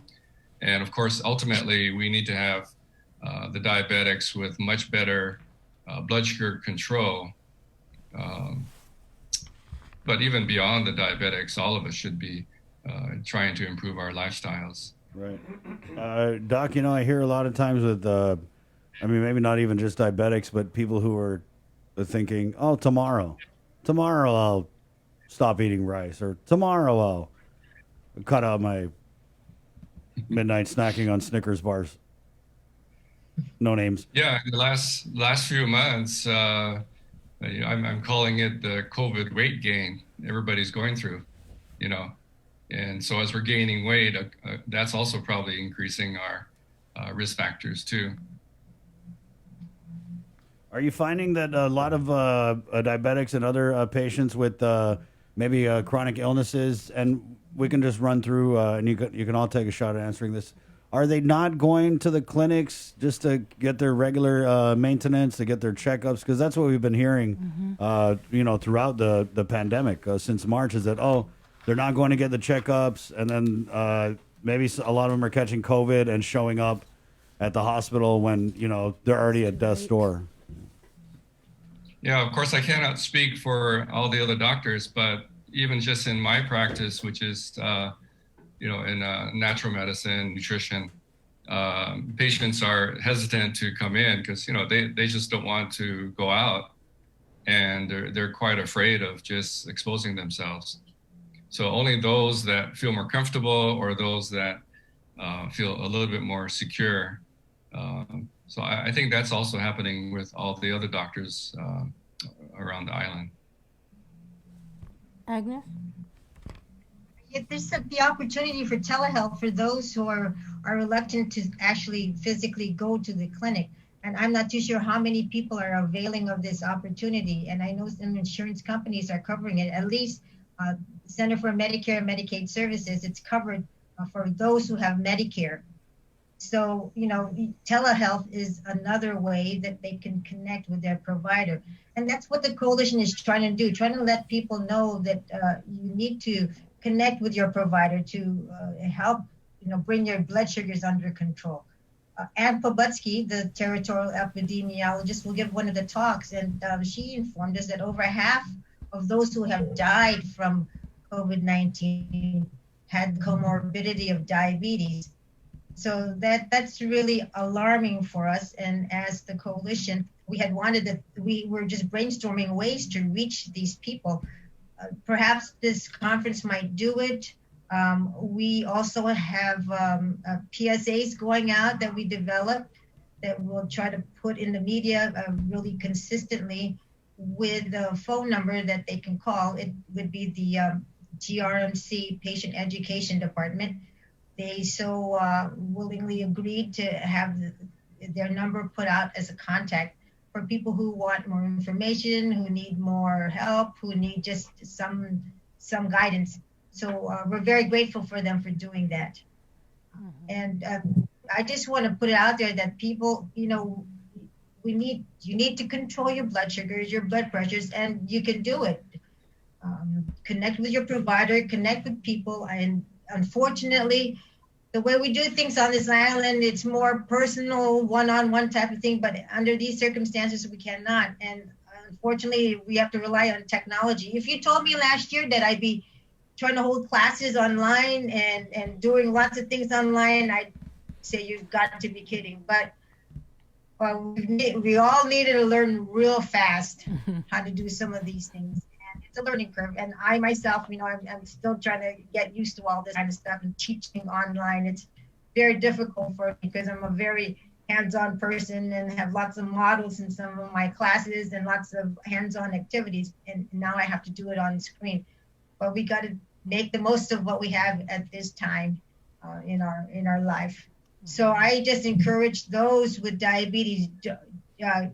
It's possible you can live well with diabetes. It's just uncontrolled diabetes that we have to get a hold of and address. And so please contact people. There's people out here in the community that are more than willing to help.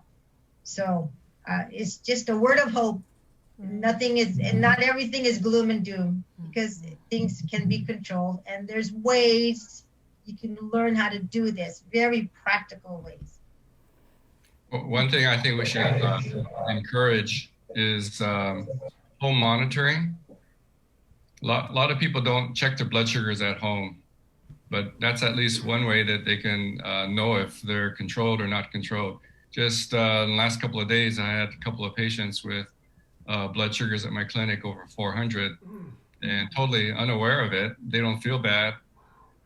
Usually if your sugars are that high, you're going to feel something, but a lot of people are very resistant to any kind of symptoms. They feel normal, so they need to check. And if you're at home, we need to get people to use their machines. If I may add, Sabrina, we're not only talking about the people with diabetes, but there are a lot of people that have pre-diabetes and they don't know that their sugars are going up already. Like what Dr. Keith said, some people they don't know that they have diabetes or the pre-diabetes. They don't have signs and symptoms, but if they know they are at risk, then they should be checking up with their providers. So at risk, meaning if they have family history, they're obese, they have hypertension, then they probably will have to check with their providers. And that's the other problem that we have is some people, or most people, they don't have primary providers. So we have another group within the GDCC is our Patient Family Advisory Council that we started also to create flyers to inform the people how to get primary provider, what is a primary provider. So we're working on that. But again, it's very important to reach out to your providers. And if you don't, then we can help with our flyer that we'll send out. Thank you. So, Doc, you said you guys were mentioning how some people don't know that they might have diabetes. So what kind of signs and symptoms should we look out for? Yeah. Well, the things to look out for is sometimes just feeling sleepy after having a large meal. You know, that's dysregulation of the blood sugar and a rise in insulin. And just people that are overweight may have an elevation of insulin, and that's one of the things that causes inflammation. So it's not only the diabetics that are at high risk for inflammation, it's just people with prediabetes that produce excess insulin. So after a meal, you can feel sleepy. Of course, weight gain is probably another indicator that your body is producing more insulin and it's just converting it and storing it as fat. That's why we can gain weight so quickly. You know, that's why just having a quick blood sugar finger prick is very helpful. And so even a random one, any blood sugar over 120 might indicate that there's some insulin or prediabetes. Over 100, over 200, random could be diabetes. Fasting blood sugar over 126 is diabetes. But like we're saying, it's not only just those that are diabetic. A lot of people that are pre-diabetic, have insulin resistance, they're going to have possible risk factors for inflammation and decreased immunity. Doc, I want to... Also, Go ahead. I just want to add to this pre-diabetes symptoms. Sometimes, it's pre-diabetes. You don't know you have it. And in the past, your doctor might have said you have borderline. And then I find if people think that they have borderline, they're still okay. But it's not. You're not okay. It's called pre-diabetes, and something needs to be done about it as soon as you can do something about it. Some of the risk factors Glynis mentioned, perhaps you aren't actually diagnosed with prediabetes, but some of the risk factors you might have, like she mentioned, overweight, you could have high blood pressure, your cholesterol might be elevated, you have a family history, just the fact that we're Pacific Islanders, Asian and Pacific Islanders, that's also a risk factor. Our age, over 40, you're also at risk. But however, as a diabetes educator, I'm finding that on Guam, I'm seeing 20-year-olds already diagnosed with diabetes, and actually even younger. Yeah. So maybe age, not so much an island. I just think that many of us here on this island have a lot of risk factors. So we should be checked for diabetes, which means that we have to connect with a primary care provider. We need to get our blood work checked. And that's very, very important. One of the symptoms, you asked about some of the symptoms. Sometimes people just have lack of energy. Might not be totally wiped out and totally fatigued, but just a simple lack of energy that you've never had before. I would definitely suspect something like prediabetes in that case. I know you guys normally do a lot of outreaches where, typically with a conference like this, you might be, center court, micro mall with your finger prickers and all your, pamphlets. And because I've walked into a few of these different events, I've hosted a couple in the past. How challenging is it to not be able to get that face-to-face interaction with the populations that you need to get it with? And we'll start with Glynis. Go ahead. Yeah, it's really very, very challenging and frustrating not to be able to go out there in the community to do those things that we used to do for so many years. And some people even ask us, other companies, or we even go to the big stores to do these outreaches, blood sugar, blood pressure screening, but and during the conferences. So hopefully by next year, early next year, we'll be able to resume that activities again. But for now, we just need to let the people know that they have to go to their doctors. If they have the equipment to use to check their blood pressures, the glucometers to check their sugars, then they have to do it. They have to do it religiously. Can we switch gears just a little here? I wanted to talk about, because we kind of opened with how susceptible diabetics and those with chronic illnesses are to COVID-19 when they get it. Obviously, a lot of them don't fare very well. So I just wanted to ask Doc, because we value the perspective of all the medical professionals that come on the show, but what's your take on where we are with coronavirus right now and the rampant, widespread community transmission, the deaths, the hospitalizations? Just maybe your 2 cents. If you want to give us $1 on it, we'll take it. Yeah, I'm not even sure if I have a penny for that. That's the big question. Are we seeing more numbers of infections because we're doing more testing? Are we not being careful about the masks and the social distancing? I think Guam people in general are very compliant, compared to around the world. And yet, we see our numbers going up. But yet at the same time, I haven't done any compare of the data, but since Guam is so small, our numbers are, of course, quite small too. And is it because we are being a little bit more diligent than other states? I think it really just ends up with the fact that we just need to be healthy. I think the future is all about how healthy you are, so that whatever viruses are coming up, because there's going to be more in the future probably, are you healthy enough to withstand these viruses? Is your immune system strong enough? But for decades now, American people have been in poor health. We're not a very healthy population compared to other populations in the world. Some other countries are doing really well with this virus. So I think the future is, we just need to keep pushing and educating about exercising, eating well, eating healthy foods, and of course, I say take supplements too, because it's the food may not always be adequate. Right. So I don't have too many pennies there, Just the basics, right? Are any members of the GDCC, the coalition, a part of the Physicians Advisory Group, or involved with any of the discussions with the COVID response? No. Not at all. Don't you think you should be, though? If half of the cases are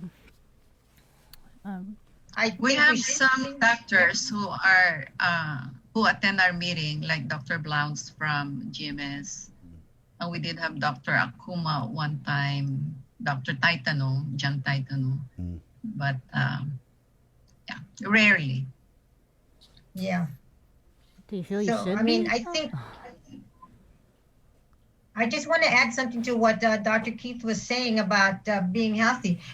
Our population here on Guam, we are probably one of the unhealthiest people around. When a third of our adults smoke, well, that has reduced somewhat. Right now, it's down to how much? A high 20% of 28. I don't know, but anyway, many people smoke. The overweight rates are high. So just to begin with, our population was unhealthy. So it shouldn't be such a big shock that so much of these things are happening to us. So the emphasis on prevention, on getting healthy, that message has to go out. People have to realize that, yes, we do need to wear a mask and socially distance, but we need to get ourselves healthy, like what Dr. Keith said, so we can have an immune system that's able to fight whatever viruses come along. And, the coronavirus isn't going to be the first one. So I just encourage people, if you smoke, you need to stop now. If you need to lose weight, we need to do it now. And yes, it involves hard work. Lifestyle change is always hard. But if there's ever a time to do it and to make the changes, it's now. Yeah. And it's never too late. You'll find some metabolic advantages just by simply losing weight. Your body will. You'll make yourself. Your body will be very, very happy. Yeah, you're gonna feel good. You're gonna feel good. Yeah. Yes, exactly. Well, thank you guys for coming on. And real quickly, where do you go to register? Chris, I sent you the Right. Yeah, we got all the. We'll link pop them up. flyer. Yes, so we'll be sending that out to the different our Facebook, and you can call Winnie Butler, who is the executive director of Guam Diabetes Association, 632-1971, or you can call me 787-4148 for more information. And Doc, thank you for having us. Thank you, ladies. Doc, I want to touch base. Maybe if you could shoot me your number, I'd like to get you on to talk about some other stuff. But I had a couple of friends who went to your clinic and got the full workup. They were looking for mercury, a high fish diet, and just other heavy metals and contaminants, because I know you do that kind of blood work over there. So maybe we can bring you on in the next couple of weeks to kind of talk about that, because I think that was really interesting. Sure. Okay, Doc. Appreciate it. Stay safe. Thank you, ladies. Thank All you. right. Thank you. That's, Thank you, Chris. Jay, Thank what do you, we got in Sabrina. here? We have brown rice, virtual brown rice. Brown rice, salmon. Where's your Remember portion vegetables? control. Yeah. Only a third of a cup, okay? Only a third of a cup of brown rice. It's good, but it still will raise your blood sugar. Thank you, because my Control, relatives think if it's brown rice, they can eat triple the amount because it's brown. Then I got some relatives who think brown rice is just when you put finadeni on white rice. Right. That's not right. Yeah, Doc's like, I heard that before. Okay, thank you guys. So just take our virtual. We have some virtual Benefiber there too. Thank you. Bye. Okay, thank you very much. That's Take care. adios. It's 8 o'clock. We're KUAM FM in Agotni, Guam. Good work managing diabetes through the pandemic. It's crucial stuff. We're going to post that link Yeah. so that you guys can take advantage of this. And to our viewers on KUAM TV, thanks for jamming with us on this November 6th edition of The Link. And we do have the invite for the Virtual Diabetes Conference up on our Facebook Live feed. It's 8:01. We're KUAM FM in Agotni, Guam. There's a whole bunch of great programming coming your way on KUAM TV, but you can also jump over here on the radio. Again, The Breeze 93.9. We've also got an audio stream, Docomo Channel 10. And our Facebook Live is up and running at KUAM News' Facebook page. My name's Chris. I'm Sabrina. Está. Adios.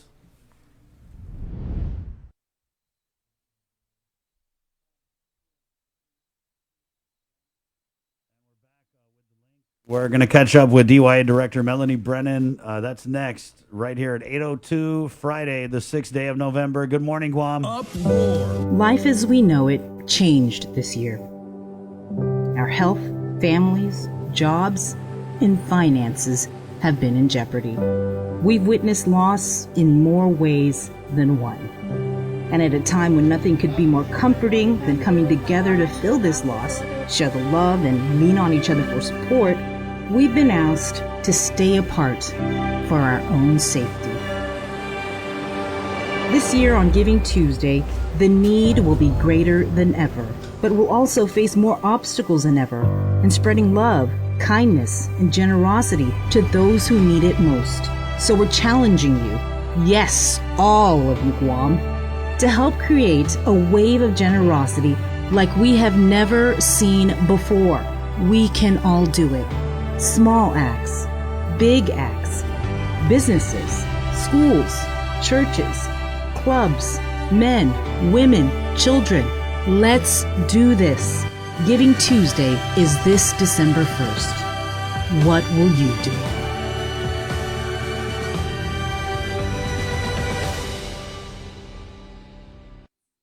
Thrive, a coalition for a drug-free Dedido, is an active partnership of community members and leaders committed to a vibrant, resilient, and empowered Dedido. It takes a village to raise healthy and drug-free youth. Thrive with us. Find us online or email thrive@westcare.com.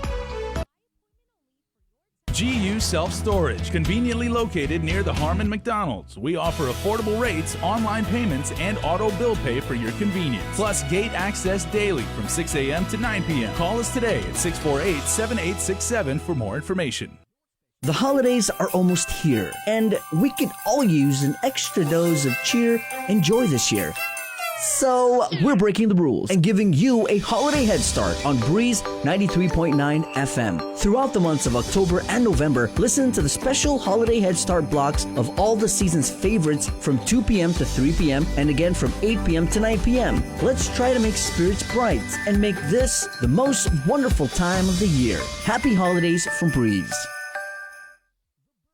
Uproar Race to 21 Challenge. 2020 is 1 year we can't wait to put in the rearview mirror. So lace up, get ready, set, and run to 21 with the Guam Rona Challenge. Join the virtual challenge starting now through December 31st. Go at your own pace and select from 100, 2, or the 300-mile challenge. To register, visit runtochallenge.com. Special thanks to KUAM Communications, Trench Challenge, and Kill Cliff. This is an Uproar event. Proceeds benefit the Special Olympics Guam. We got your 6 at 6 a.m. with the link on Breeze 93.9 FM. Bree and I connect you with all the latest news and information you need to know to start your day. Then check back with Guam's news leader at 6 p.m. for the day's top headlines with KUAM News Primetime. From 6 a.m. to 6 p.m. and everything else in between with KUAM Digital, we got your 6.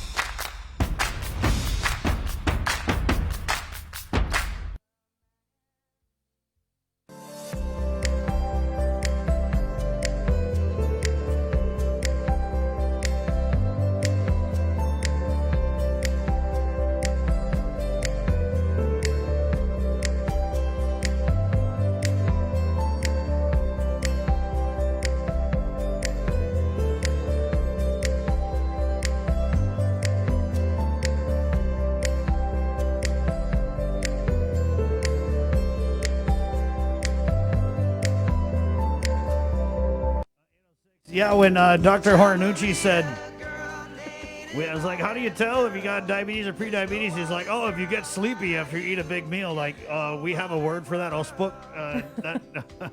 That's like me 3 times a day. Oh, man. I felt attacked. Hopefully it's just the coconut milk, though. Okay. Wow, coconut milk. Take a look at that. Yeah, look at that. What a beautiful rainbow. Here Friday morning in Harmon, silver lining, rainy weather brings rainbows, and it waters the plants like my grandma used to say. Oh, the plants are getting watered. Wash the island down from all of your heathen sins. It's 8:07. Man, you must have been really bad. Wow. I added that last part, Bree. Oh, okay. It's 8:07. The show is proudly brought to you by Dial Rentone, IT&E, Carrier. The Thrive Coalition was proud to present our talk with the Guam Diabetes Control Coalition and the Diabetes Association, folks. It takes an entire village to raise healthy and drug-free youth. Also, Carrier and Cabo Enterprises at 8:07. Again, running over some of the numbers from yesterday from the Joint Information Center. Guam has broke 5,000 total cases of coronavirus 19. There are 90 people who are hospitalized, 77 at GMH, 12 receiving ICU level of care, 6 are on a ventilator, 8 COVID patients are at GRMC, 6 in ICU, 4 on a ventilator. At Naval Hospital, there are 5 COVID patients, 2 in ICU, and 1 on a ventilator. That's a total of 90 people who are hospitalized as a result of COVID-19 on Guam. 808. Let's go to the Department of Youth Affairs, where we have the director, Melanie Brennan, standing by. We really wanted to just catch up with her as we had a bombshell of an interview yesterday with Major Anton Uggan from the Department of Corrections. And I don't know if I know you guys saw it in the news, but it was actually the last interview of our show yesterday. And we had no idea that there's an outbreak at the Department of Corrections. And that's what I think we're going to call it. They've had 26 positives, and then as a result of that, there were 40 or so officers, staff that had to be quarantined for 14 days. So yesterday he was down 68 people because of COVID, and then they started testing yesterday. They're going to continue testing today, and then more testing next week. So I guess everybody is going to get tested over at DOC. So right. we actually should be checking in with them today. I just dropped a line with him. Okay. But you know what to me the scariest part is, since the beginning of the pandemic, one of the recurring themes that we've heard, not just from the guys at DOC, but from the doctors and the public health officials, is if COVID-19 got into the prison, it'd be very serious. And because you can't really, it's difficult to social distance, I want to say. yeah. So. And so now we're having that conversation. COVID-19 is in the prison, and they did the testing yesterday. So I'm just wondering how many of these results that we saw last night were from that testing. We don't know. We're going to find out. 8:10. So let's go ahead and bring Melanie on in the KUAM News Zoom room. Good morning, Melanie. Thank you for joining us. Good morning. Good morning. Half a day. I guess we just start by catching up from our last conversation. I know that you guys had some positives, and you were in the process of testing the staff over there at DYA. What can you tell us? What has developed since our last conversation? I think since our last conversation, I did report that we had 10 youth residents that had tested positive of our 17 in the actual facility. And so that number has remained the same. All 10 residents are still in isolation. All 10 residents are receiving monitoring checks. We did partner with public health isolation facility nurses, and they do come out to check on the clients, as well as partnering with the Guam Behavioral Health and Wellness Center. They do provide 2 daily checks, one in the evening and one in the morning for our youth residents.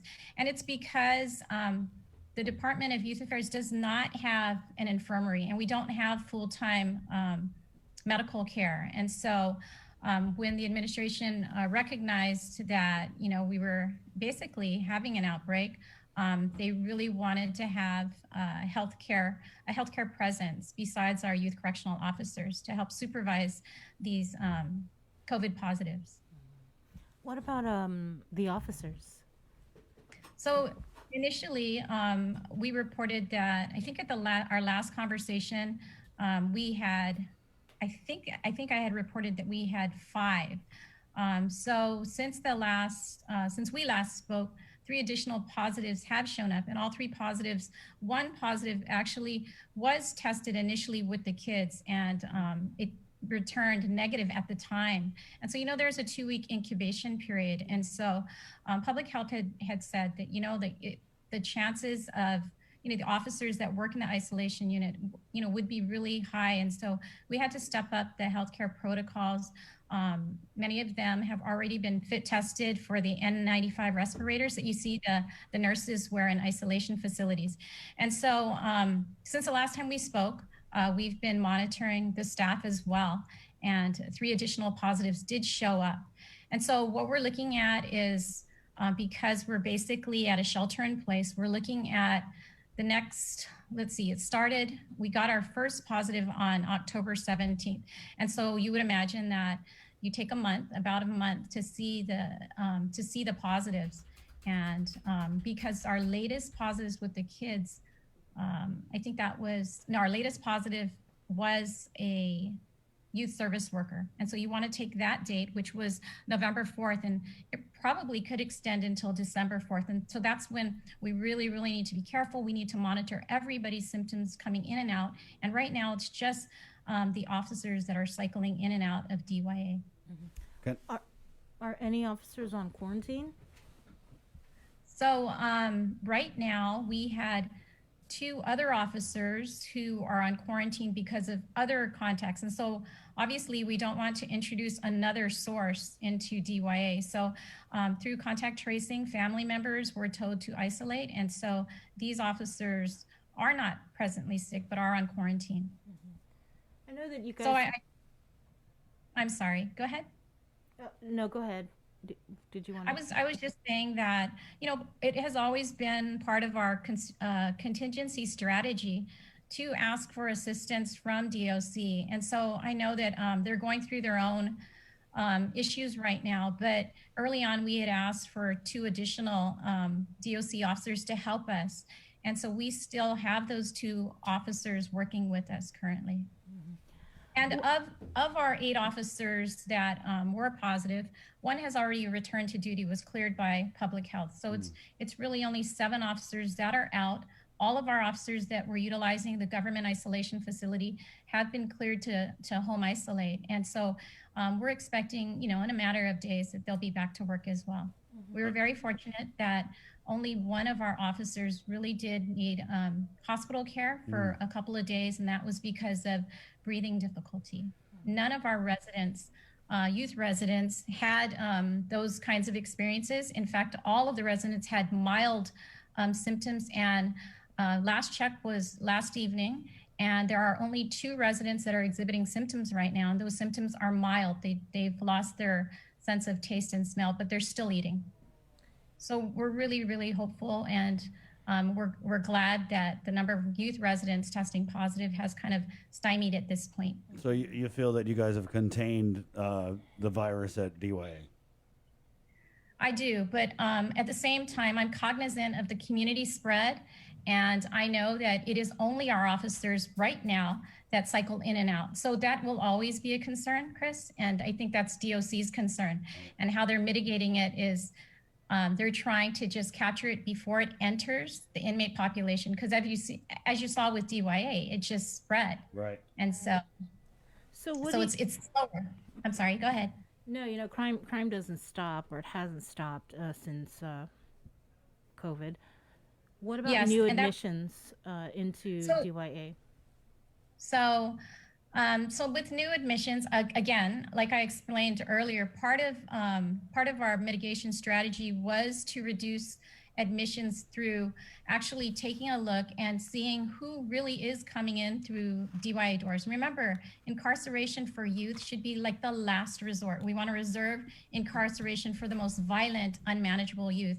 And so we're working really, really well with our partners, and we continue to work really well with our partners. I have gotten calls at all times of the day and night, and we've been able to manage placement outside of DYA. Now, I did have a conversation with Sergeant Maggie from JIS and with Chief Ignacio, and we are prepared.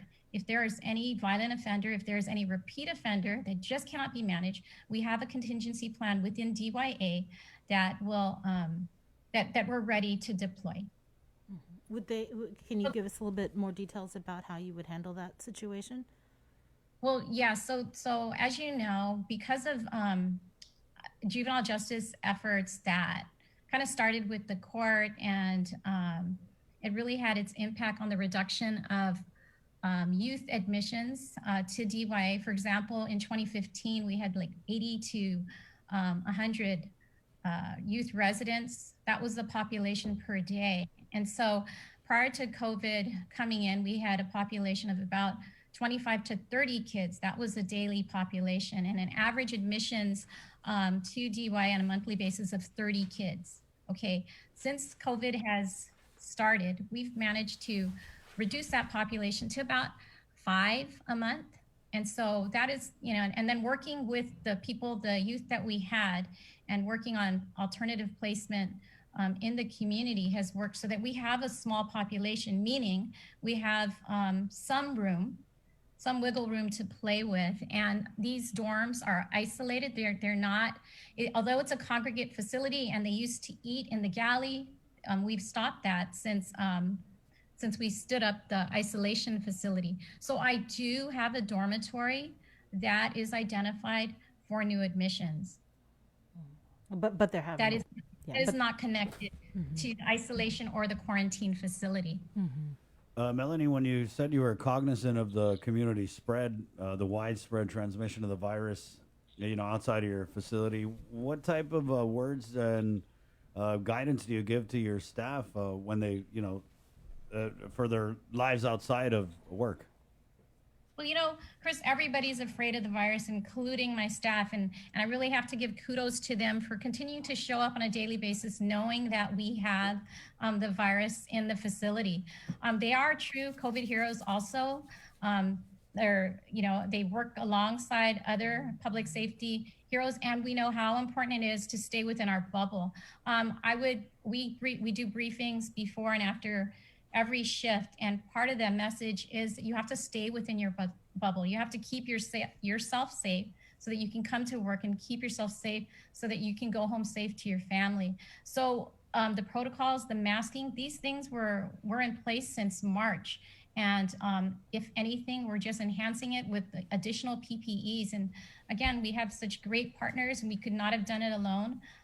We've gotten a lot of assistance through BSP, the Bureau of Stats and Plans, the emergency funding. We've gotten our staff just recently fit tested for the N95, the half-face respirators. We've got Guam Fire Department always on the ready to come and decontaminate what other areas that we might need to stand up. And so we started very, very aggressively with contingency strategies. And so we're at a place where, I can safely say that so long as we don't introduce another source, we've got this current outbreak under control. I had watched one of the interviews one of our reporters did with Crescinda Uggan, and one of the things she mentioned was one of the officers there had to be hospitalized. And I just wanted to follow up on that officer's condition, if they're okay. Yes. So of the 8 officers, only one needed breathing assistance and needed some. I guess the oxygen levels are. You want them to be above 95%, and so he was in the isolation facility at the time, and it was detected that his oxygen levels fell below that. I don't have the exact percentage, but he did need to go. He wasn't on a ventilator. He just needed oxygen. He stayed at the hospital for a couple of days and returned not to the government quarantine facility, isolation facility, but to home isolation. So he's doing much better. Thank you for asking, because everyone wants to know about the youth residents, and honestly, it has been, for us, that demographic, our youth residents that have it, they really did fall within that demographic that seems to exhibit like less serious symptoms and are doing better. Our concern is obviously for the health and safety of both the residents and our staff, but right now it's the staff that are really struggling to get better and to come back to work. And so it's a constant I guess prayer that they do recover well. And again, like with this virus, it's like you could be feeling really, really well day one, and the next day, the next minute even, you might need to go to the hospital. And so again, we're not there yet. I'm hopeful, but I'm still very, very worried. It is a critical situation in the community and now within our congregate setting. Are your do a significant number of your staff have the comorbidities or diabetes or any of the other conditions that may cause people to struggle with the virus? I think with every government agency, we have our share of individuals who have health issues, and so again, we've tried to mitigate that by moving some to admin and putting, like, for example, the one returnee that came back after he tested positive and recovered, he's in the isolation unit now. He's assigned to the isolation unit because he's got the antibodies. And so we're just trying to strategically place our staff. And even at the same time, we've stepped up our disinfection, our sanitizing efforts so that we can try and protect everyone. But again, it's everybody's personal responsibility. I know that a lot of people just put it on the government, but it really is going to take everyone to get through this. Amen. Right. Well, thank you guys for all you guys are doing. I mean, you're not one of those agencies that can actually telework when it comes to, working at DYA. So Unless we want to take the kids home, but that could also be challenging. Right, yeah. And also, thanks for your accessibility, Melanie. I like that we ask you to come on. You're like, yep, sure, what time? Appreciate that. Yeah. Okay. Be Thank you safe. too, and take care. Okay, be safe. We have virtual brown rice and what is it? Brown rice champolado? Yeah, we have virtual brown rice champolado in the KUM News Zoom room if you want to get some of that. It's 8:23. We'll take a quick break and we're back with more of The Link right here on The Breeze. Good morning, Guam. Help slow the spread of virus. Life as we know it changed this year. Our health, families, jobs, and finances have been in jeopardy. We've witnessed loss in more ways than one. And at a time when nothing could be more comforting than coming together to fill this loss, share the love, and lean on each other for support, we've been asked to stay apart for our own safety. This year on Giving Tuesday, the need will be greater than ever, but we'll also face more obstacles than ever in spreading love, kindness, and generosity to those who need it most. So we're challenging you, yes, all of you Guam, to help create a wave of generosity like we have never seen before. We can all do it. Small acts, big acts, businesses, schools, churches, clubs, men, women, children. Let's do this. Giving Tuesday is this December 1st. What will you do?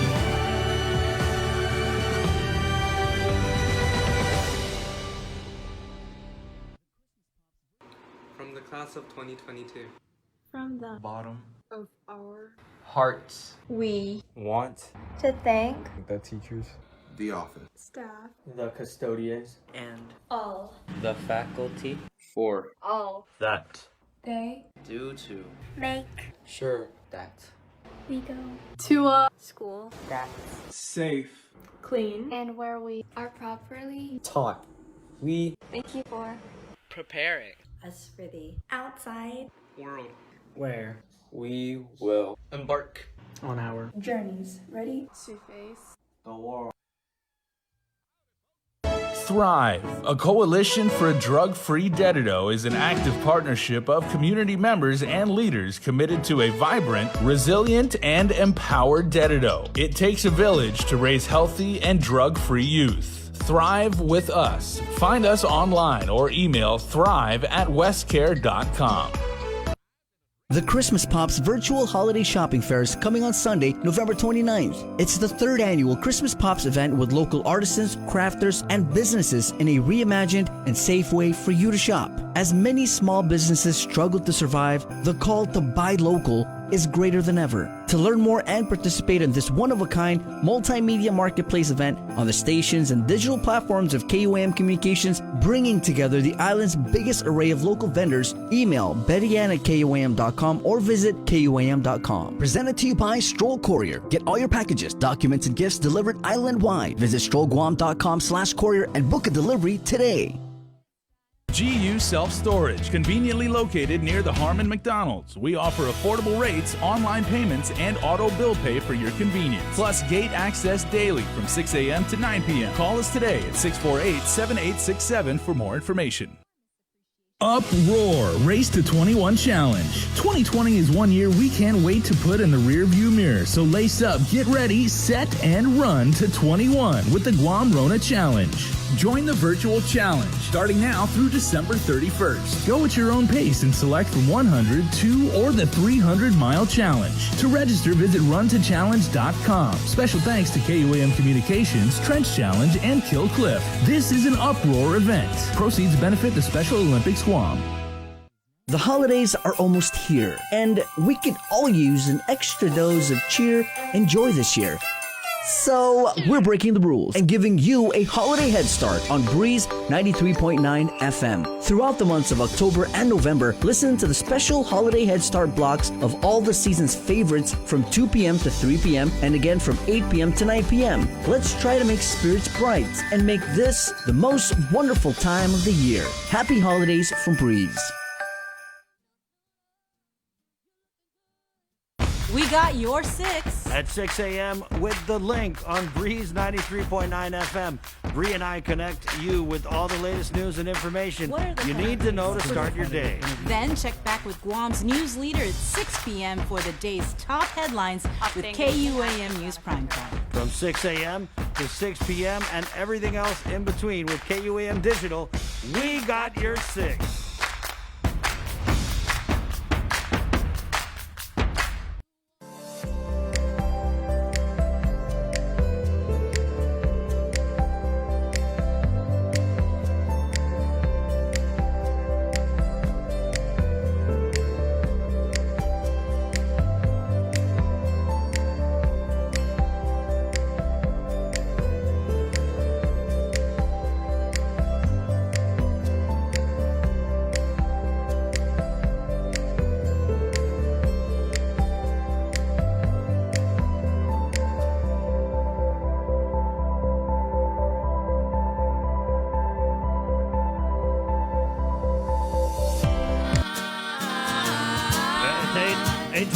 The Link, The Breeze, 93.9. We are really loving this jam. Yeah. I'm really liking the staccato of it. That. Yeah.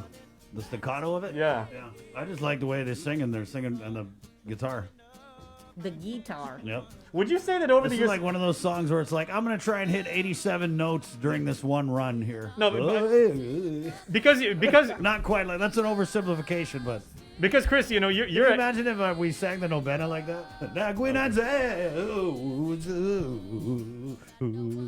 You know what, Chris? You're very. I'm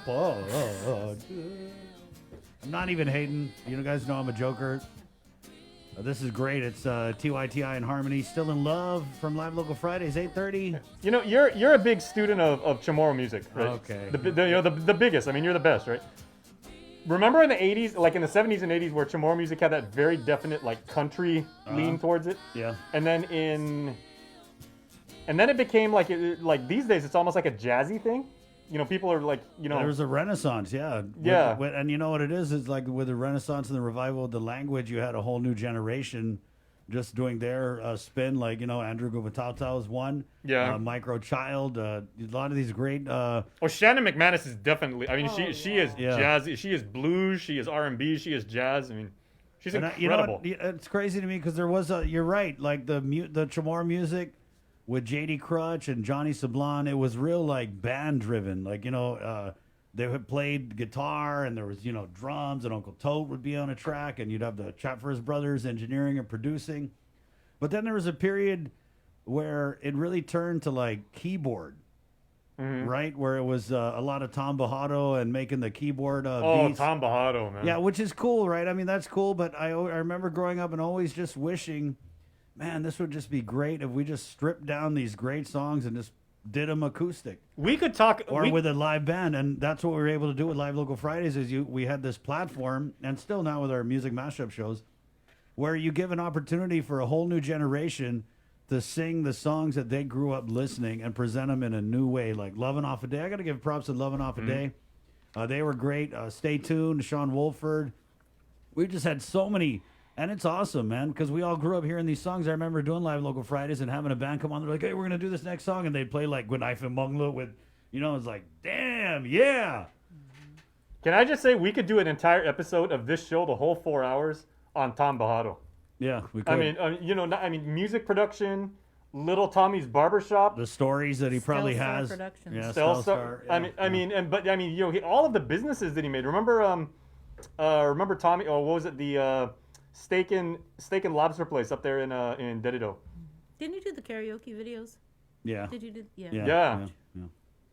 I mean, a real entrepreneur. I mean, the guy it's so many businesses just unto himself. Man, he's a beast on the keyboard. Yeah. They do this thing where you get the plan and you just close his eyes and it's go like that. Okay, one of my it's a shame Mary Rhodes from GHRA isn't on with us because when we were kind of riffing the other day talking about our fondest memories of going out and seeing local bands.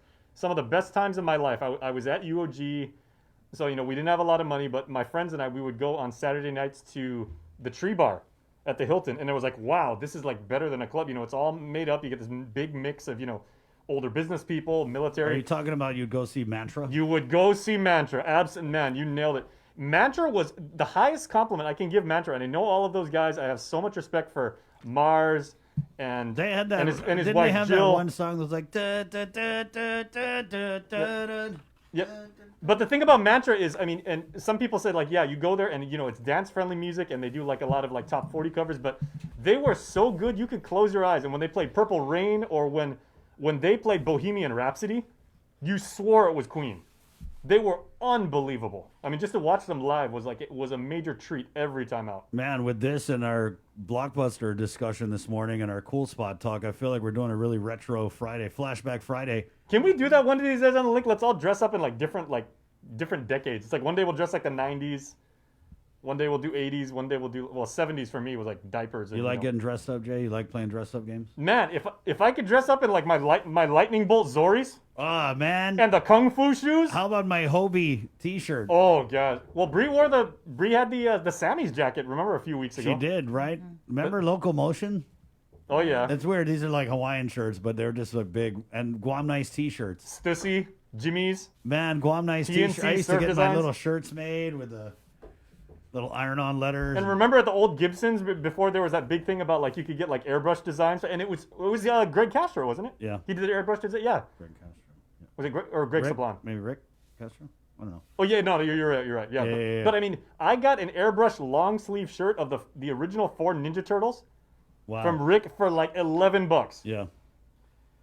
We're going to do something different here, and we always on Friday give you a little sneak peek of the One Micronesia podcast here, where in today's sneak peek, it's brought to you by the Thrive Coalition as well. KUM's Victorious Falan talks with 3 leading women who have united to get the word out to reach our island's FAS citizens about coronavirus testing and stopping the spread. He's chatting with Grace Berdalio from DPHSS, Consul General Teresa Philippin, and Nadine Songeni from Guam Humanities about their mission and message in this next sneak peek preview of Jay. When's this drop? The episode drop? It's already on YouTube. If you guys want to watch and share it, it comes out tonight, 6:30 on KUAM TV 8, so you can watch that during the news. Comment with your friends, and tomorrow it's going to be on Facebook again for our mainland friends. So take a break from the election. Check us out on One Micronesia Podcast to get some really good stuff. That's at 10 a.m. tomorrow on Facebook. All right, it's 8:35, and here you go. We'll give you a few minutes of the new episode of the One Micronesia Podcast. We've right. Oh, that's right. we've designated an area as the Istanbul Middle School Gym. And we're registering people right now. The target is FSM residents to register through the consulate office or through our Facebook page, FSM Association of Guam, a Facebook page, to register. So the target is 200 people to get tested. It's free testing, collaboration with Department of Public Health and Social Services. And this is, of course, an endorsement by the government, by the, Honorable Governor Lulian Guerrero and the FSM Association of Guam and the consulate office, a combined effort to reach out into, the affected communities. I've been saying this, and it cannot be overemphasized that this virus it's a non-ethnic matter. So ethnicity should not be an issue here. But we're taking a more aggressive approach and reaching out to our community because we're very concerned. The number of confirmed cases keep rising, is on the rise, and we want to make sure that resources are available to our community so that they get the best out of, be able to deal with this virus as best as possible and with the appropriate resources that are available. So it's a combined effort, and we're very thankful for public health for with this outreach to the community and providing the free resources in terms of the test and samplings. So the first one was early back in last month. We had it at the Zigo Gym.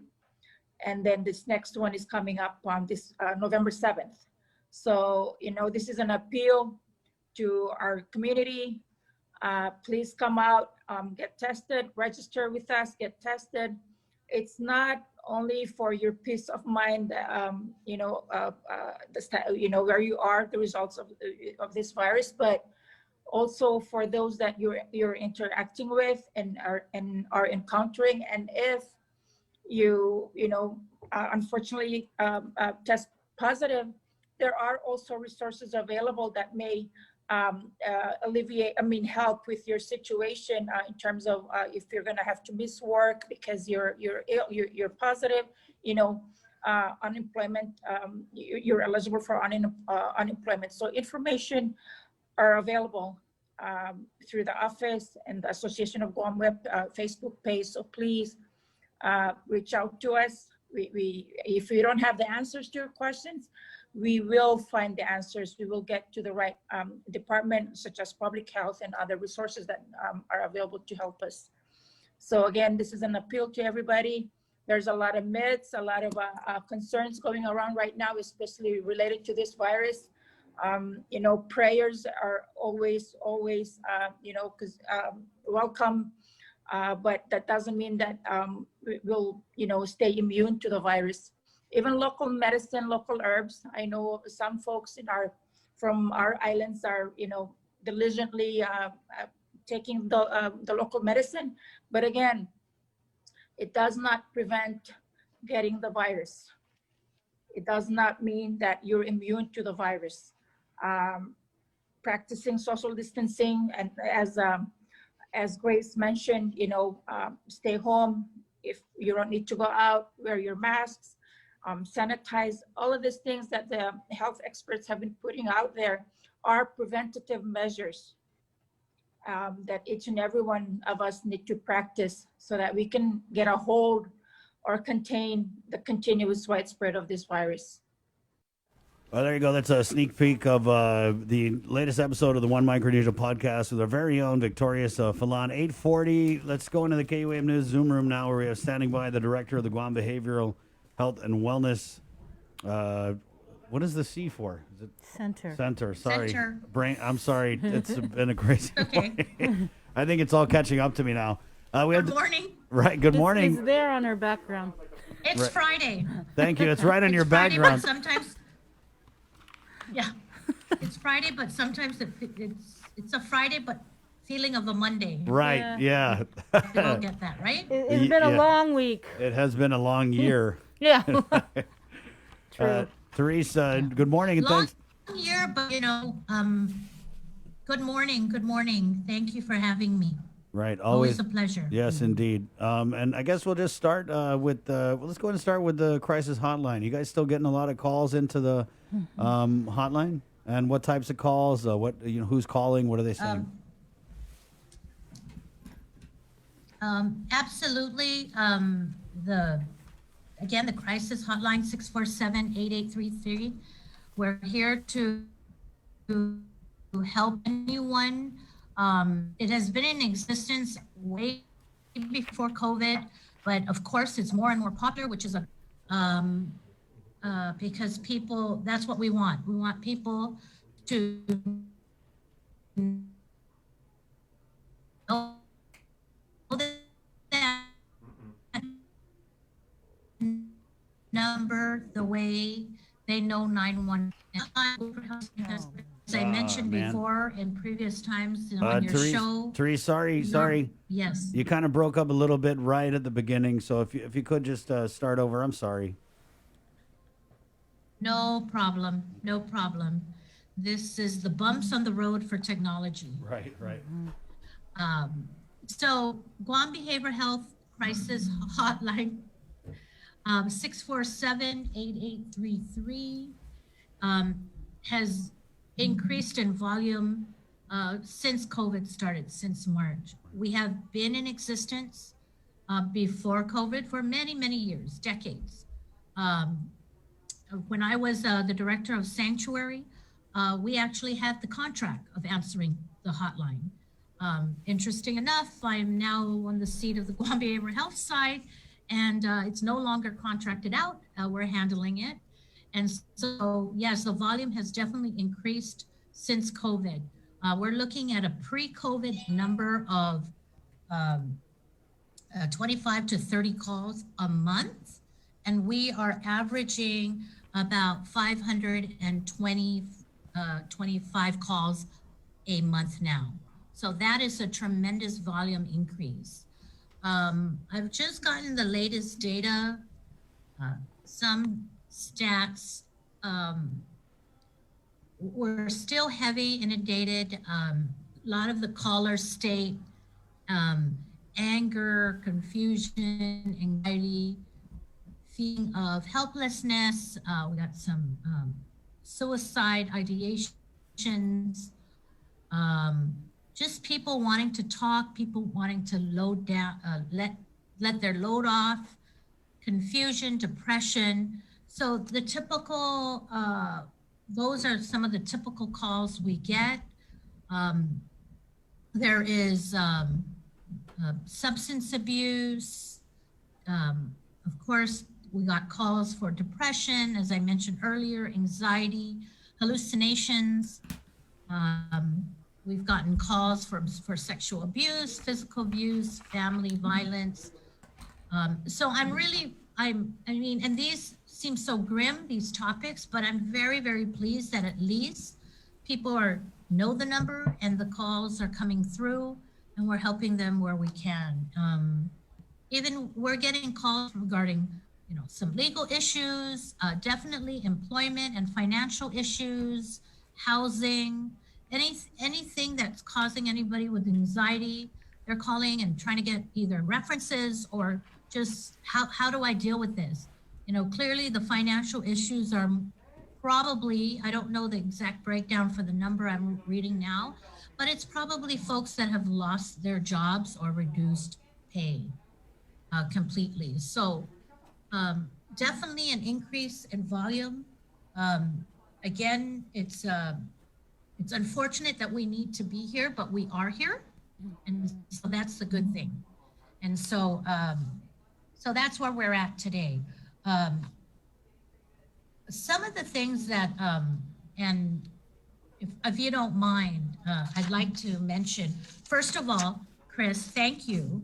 Thank you for agreeing to be part of the Guam Behavioral Health Lunch with the Prevention Staff event that we're having on November 18th. Right. And, and I appreciate that. And that for the people of Guam is a monthly series during lunchtime. It's during your lunch break from 12 to 1:30. And every month we're gonna have Guam Behavioral Health is gonna launch on their Facebook page a conversation with some folks. And this November 18th, this month, it's about fostering healthy relationships with social media. Last month it was regarding suicide. And so I just want to thank the panelists, and Chris, you're part of that panel, for agreeing to do that. Dr. Fergerger, our staff psychologist, will be part of that panel. Yourself, Livia Maranti with Aina Wellness, and some, I think we're trying to confirm another business individual that hasn't been confirmed yet. But I do encourage people to, you want to break from the everyday mundane things, and you just, I know it's interesting because it's in social media and we have to be in the Zoom room. But it's definitely a different topic. It wouldn't be your work-related topic. It's just a different conditions for people to listen about, converse, and dialogue. And so we encourage people to log on. We encourage people to log on and register at the Guam Behavioral Health website or Facebook page. And so again, thank you for that. I think definitely a topic that's very relevant, right? Fostering healthy relationships with social media. And so thank you again for that. Of course, Teresa, always glad, always here to help. Yeah. Can we talk a little bit about the other services that GBHWC offers, and just maybe just a round robin update? Sure, and thank you again. So, the holiday season, well, just to wrap up a little bit about the crisis hotline, one of the seasons that the crisis hotline was more and more popular than other seasons is the holiday season. And so unfortunately, we're just going to be popular. The hotline number is just going to be popular year round, which is a good thing.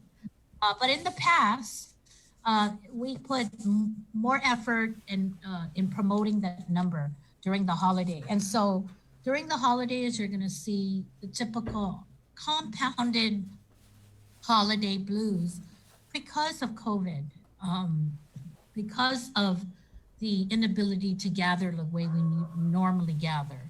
And it's the holidays, and more people want to be with more family, bigger, larger number of families, extended families. And so the crisis hotline will be there for them as well. And so COVID has just intensified the need for the holidays and the holiday blues. And so we just want to reassure the people of Guam that the crisis hotline will continue to be in full swing and full service during the holiday season, 24 hours a day, 7 days a week, 647-8833. With regards to some of the programs, and thank you for asking about, we do many things. We're still open 24/7.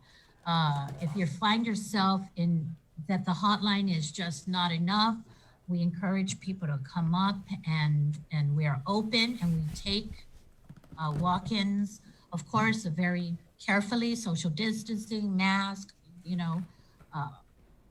and we take intakes, and we see people still. Aside but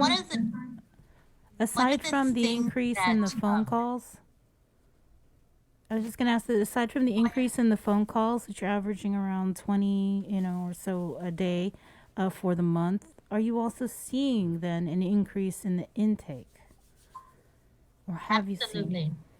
So there is a definitely, as the volume of calls increased to about 520 a month, we are looking at also an increase of intakes and assessments, as well as an increase, a high number of admissions to our stabilization units. And so everything is high volume at the department, everything. So it's a major indicator. As the calls go up, that's just an indicator of what the community is feeling. And I'm just so pleased that people know where Guam Behavioral Health is, know our hotline number, and getting the help they need, and reaching out and getting the help they need.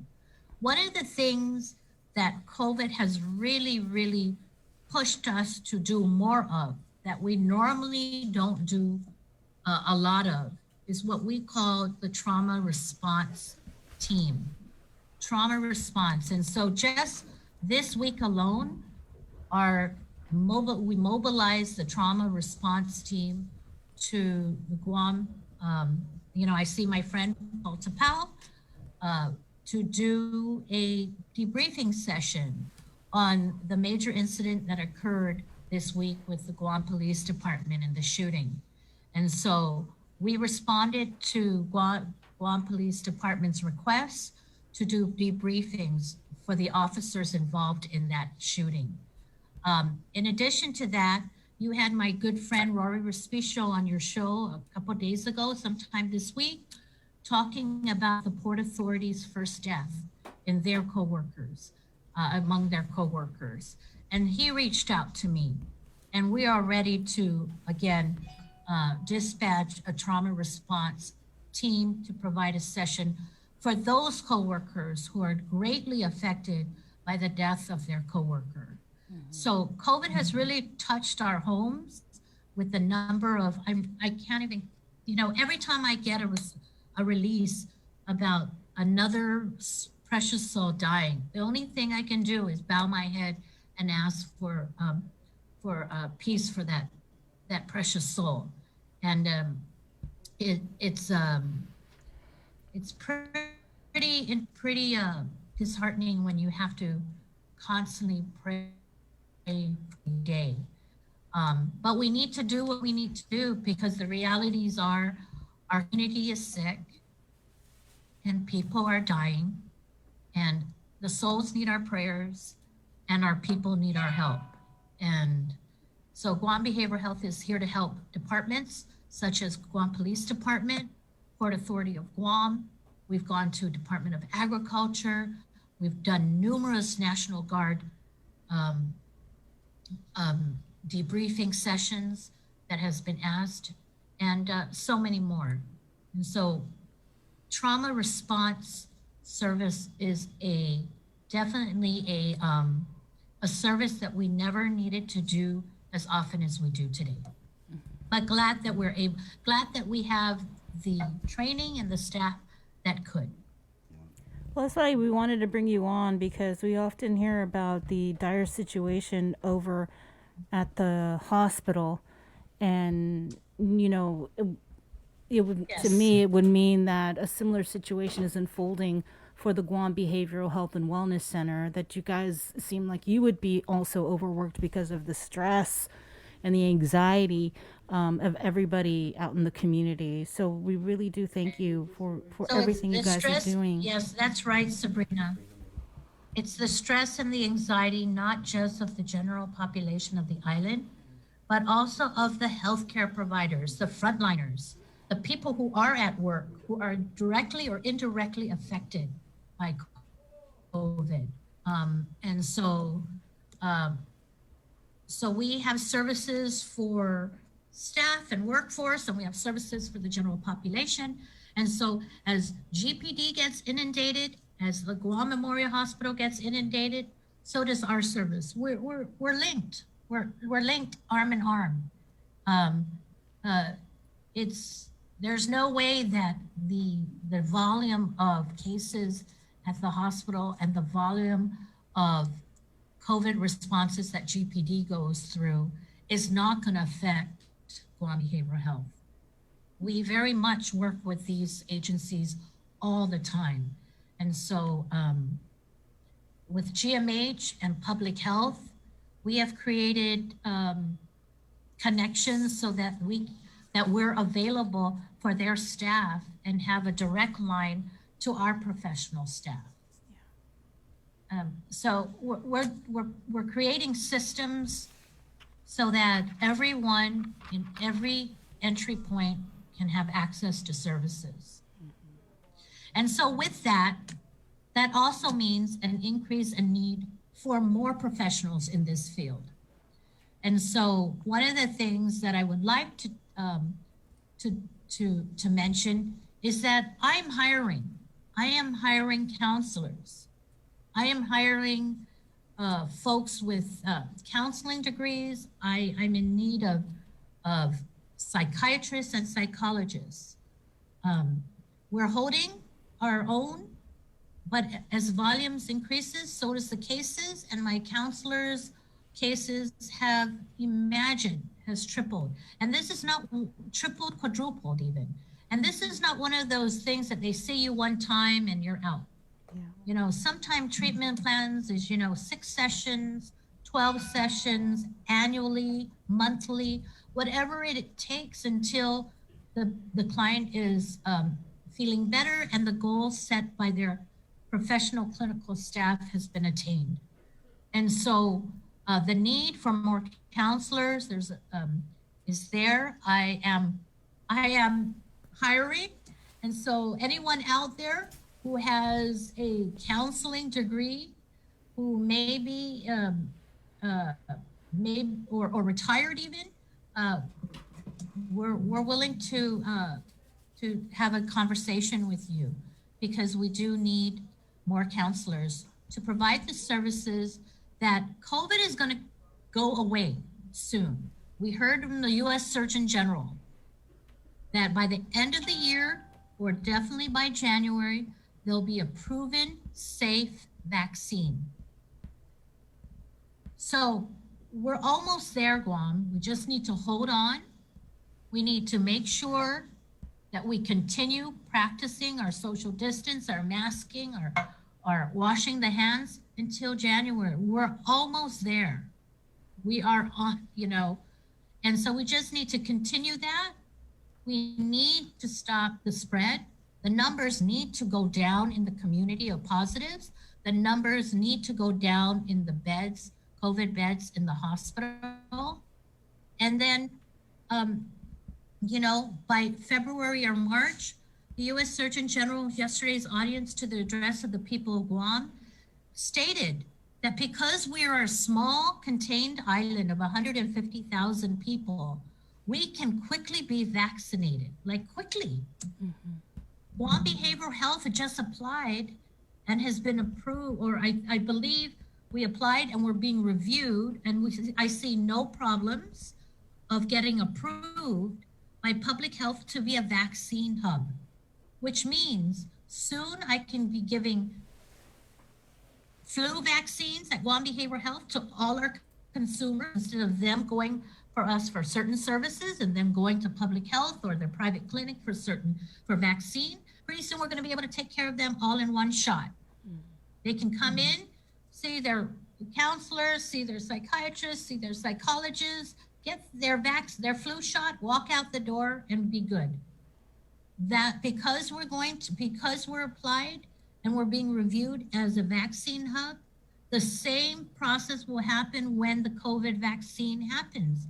We're going to be able, so with so many hubs, and hubs mean, you know, public health and all the clinics on Guam and GMH and Guam Behavioral Health being vaccine hubs, we're going to be able to vaccine our island rather quickly. 150,000 people, it's easy.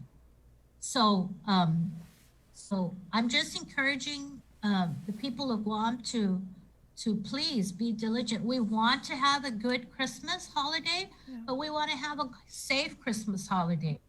And so what we do in the month of November is going to determine how open or closed December is going to be for all of us. Yeah. And as the Surgeon General stated yesterday, all we need to do is concentrate on the 4 W's. Wash your hands, wear your mask, watch your distance, and most importantly, have the will to reduce the spread and become healthier. So, all right. There's a new W, guys. Well, thank you. W's.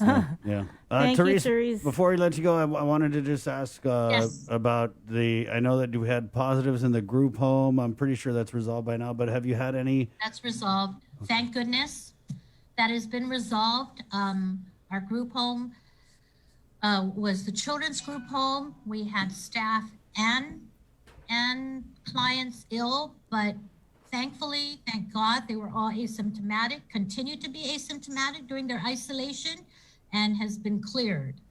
And so that's a blessing. But just like every other department, just like any other household, I have staff who has COVID. We have a couple of them right now, but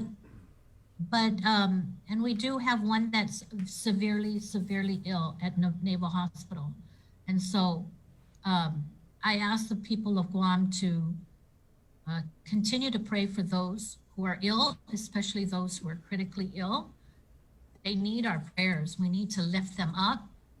And we're doing what we can to really contain the virus, because if my staff gets sick, and thank goodness for telework, because probably the reason why I don't have a large number of staff that's COVID positive, and the spread is practically zero at Guam Behavioral Health, because many of our work can be done telework. Unlike my friend Rory Respicio, who's at the port, and they really can't telework those containers, can they? Yeah. So there's departments and task and businesses out there that cannot telework. So their risk of spread and getting ill with the virus is much greater than those of us who can do most of our work telework. So you have 2 staff that are currently COVID positive? 2 staff and one is who's severely sick. And so the key there is that I can't afford even one staff to be sick, because these are professional staff. Right. Yeah. I've just talked about the strain in the professional staff services, right? yeah. With the number of cases. So I'm constantly enforcing in my staff the need to take extra care, because it's not just because I care for them, but because there's so many people of the caseloads they're carrying Right, yeah. that need them readily healthy and readily available to respond. Teresa, so these two positives, did they come into the center and No, okay. No, unfortunately, it wasn't a spread that was caught in the center. It was a spread outside. Okay. So again, one of the things that we also need to be very mindful of is our behavior after 5 and on weekends really, really matter. You know, I think businesses, departments, GovGuam departments do a great job. I mean, it's already ingrained. You're going to work, mask, social distance. I mean, it's everywhere. Your supervisors are reminding you, there's posters everywhere. Staff is saying, hey, back off. You know, don't get too close to me. People saying there's 3 people limit in this room. There's 4, step out. I mean, people in the workforce is doing what they can, but it's when they leave the workforce, when there's not that many reminders, if you will, and mandates, mandatory this or that becomes tricky. Right. And so we really need to emphasize that what people do outside the work area force, outside your work area and your work environment truly matters, because if you get sick through a gathering after 5 or on weekends, the likelihood, and you have to come into the office, or you're working, you're not working telework, you have a greater increase of spreading it to your coworkers. Majority of spreaders or carriers of the virus are asymptomatic. So it would be wonderful if everybody who had a cold, we could recognize and say, oh, you have a cold, you know, stay back. Right. But that's not the case. Majority of people are asymptomatic. So I think the rule of thumb is act like everyone's positive and everybody will be careful. Okay. Therese, thank you for that those words of wisdom there at the end, and God bless you and your staff. And we're gonna put some prayers up for your staffer at Naval Hospital. Keep us posted, okay? And, Take care. Thank you so much. My regards to everyone. And Paul, nice seeing you. I'm gonna step out and go to a public hearing now. Thank you. Thank you. Thanks, Therese. Have a safe weekend. You too. Be safe. Take care. That's Thank that. you, everyone. Okay. Bye. Let's just keep it in the KUAM News Zoom room, where I know he's running on a little bit of time here. Sergeant Paul Tapao with the Guam Police Department. Good morning, Sarge. Hey, Hafide, good morning. Thank you, Therese, for those inspirational words. Before I begin, I want to thank her and, of course, her staff at Guam Behavior for really providing that assistance with us and formulating that partnership with our peer mentorship group. She did mention the Guam Police Department, so we work closely with Guam Behavior. And we've been, reaching out to them in pretty much, in dealing with our COVID situation at the Guam Police Department and everything that our peer mentorship is working closely with, the GPD personnel. So, Ms. Ariola, thank you again, and please, keep the staff. We always have them in our mind. So, if you can convey a warm and sincere thank you on behalf of Chief Stephen Ignacio and the entire men and women, both our uniform and our civilian support personnel. Thank you so much for the service that you bring to the Guam Police Department. Thank you, Sarge. We wanted to bring you on just to get kind of an update on the department and what's been going on the crime front. So what has been going on? What are you guys seeing out there on the patrols? It's been what we would call pretty much the streamline. Things change with COVID, but it's the crime. If you track it, it's been pretty much steady, tracking from pre-COVID to where we are now. We are doing a lot of drug interdiction, treating addiction, we've seen an increase in that. So that's you know, you want to say it's a good thing for the community, but you know, it's a sign that you know, crystal methamphetamine is still the prevalent choice of those that are suffering through addiction.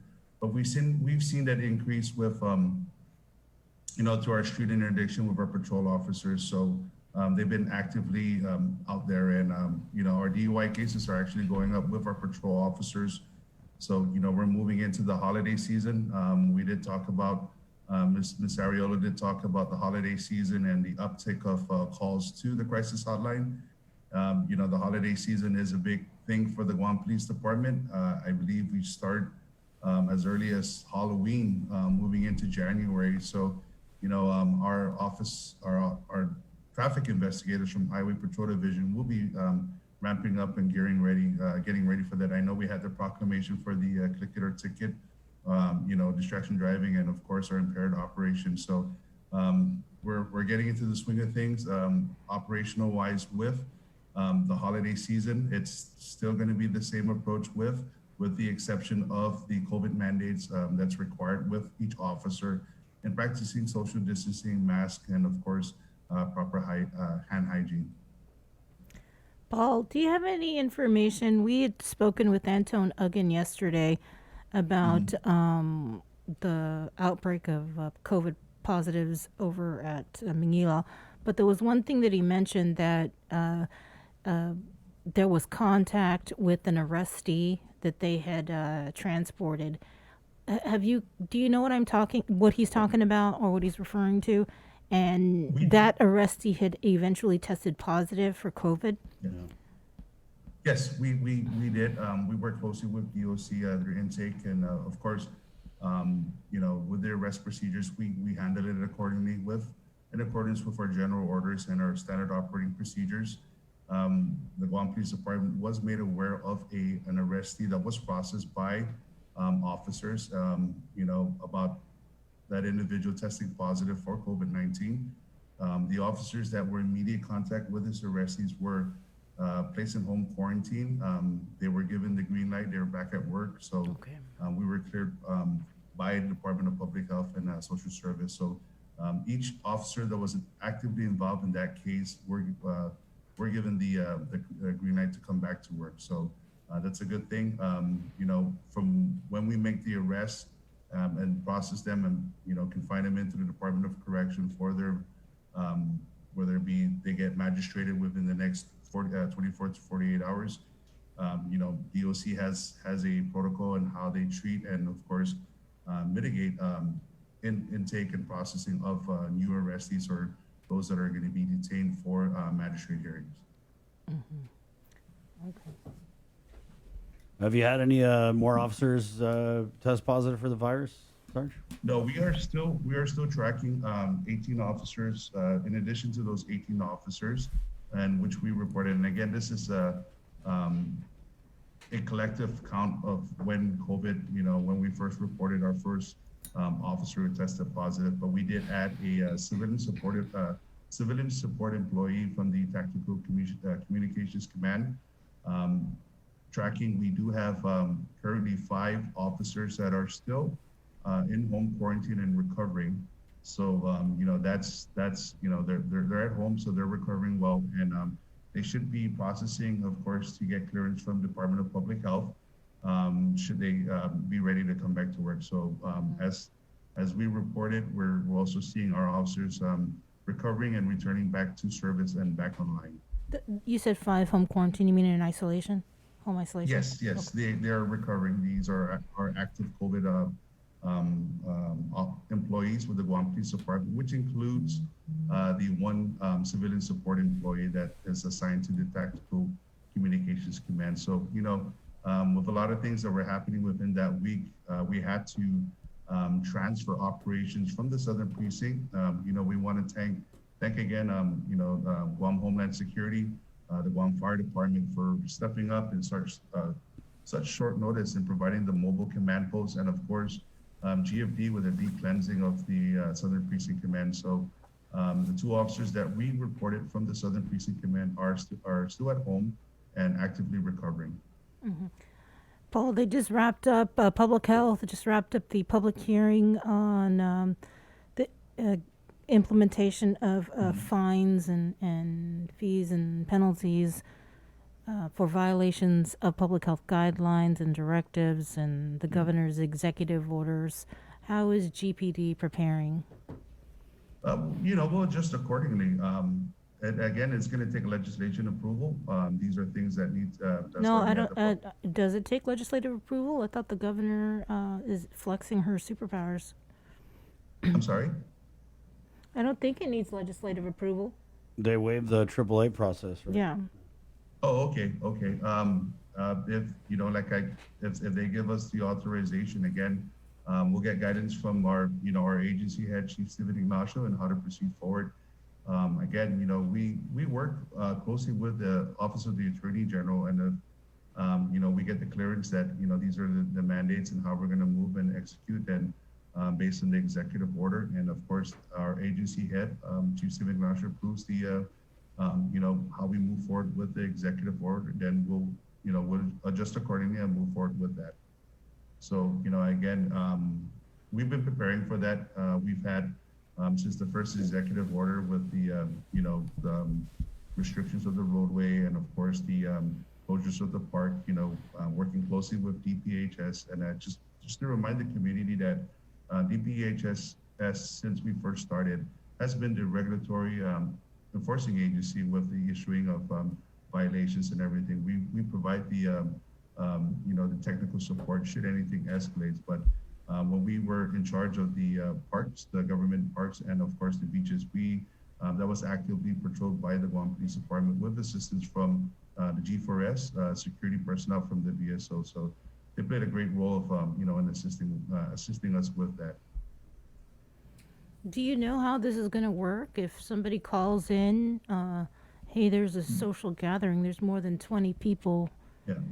Not just yet. GPD going to be I dispatched think out it's a there? little bit too early for us to release anything, or to again, we would have to an operations plan would have to be implemented by our the top heads, Chief Steven Ignacio, Major Manny Chong, the acting police commander, and of course all the precinct the district commanders, and how we would adjust and of course execute the executive order should it move forward. So once we get the direction, it's our marching orders, we'll move and we'll proceed. Okay.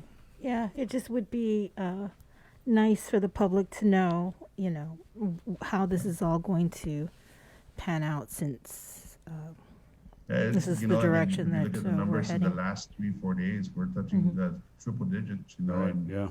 it's a reminder. I don't want to say it's eerie anymore. I want to say it's reality that we all need to grasp. I personally separate my work and of course my family life, and family comes first, and this is important that we do our part as a family to mitigate and ensure that the safety of my immediate family. But these that's just one of many family households. But if we all understand the importance of really stopping the spread, I think we'll be able to bring the numbers down. But seeing triple digits, it's really it's an eye opener.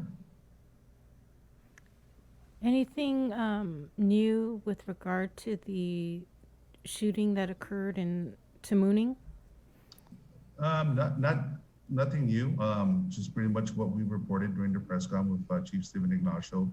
Again, we are going to maintain the integrity of the investigation. We're getting the lead assistance from Guam Customs and Quarantine, and of course the Office of the Attorney General in both the criminal and the administrative investigation. So nothing really to report. We would like to keep that, just in order to protect integrity. I know this is the community has been asking, but rest assured that transparency will be brought forward, and moving forward with the case. That's pretty much where we are now, with the additional of Guam Customs and of course the Office of the Attorney General. Do you know if there's been any discussions about possibly assisting the Department of Corrections, should they need help because of the positive cases I haven't heard any discussion from yet from our immediate command. So, you know, the Guam Police Department, we pretty much, you know, should the call need, you know, we're Chief Stephen Ignacio, the acting police commander, Major Manny Jung, excuse me, and of course the you know, the respective district commanders will be able to address it and adjust should it be brought up, and of course the conversation starts churning about how you know, if we need to move forward to assist with the Department of Correction, but that hasn't been brought up just yet. Okay. All right, Paul. Thank you. Stay safe. I appreciate you guys. Appreciate you. Great job, man, on the coverage, and you know, and continue to keep you know, the island posted about what's happening with COVID, and you know, it's reality now. If we look at the triple digits, you know, I personally look at it as a family man, and you know, there's concerns, you know, but we do our part, and assuring that my family stays safe. So, you know, do your part and mask up, practice social distancing, and you know, it's there. So take care. Thank you, Sarge. That's okay. 9:19. Take a quick break. We're back with more of The Link on the Breeze next. Good morning, Guam. The holidays are almost here, and we could all use an extra dose of cheer and joy this year. So, we're breaking the rules and giving you a holiday head start on Breeze 93.9 FM. Throughout the months of October and November, listen to the special holiday head start blocks of all the season's favorites from 2 p.m. to 3 p.m. and again from 8 p.m. to 9 p.m. Let's try to make spirits bright and make this the most wonderful time of the year. Happy holidays from Breeze.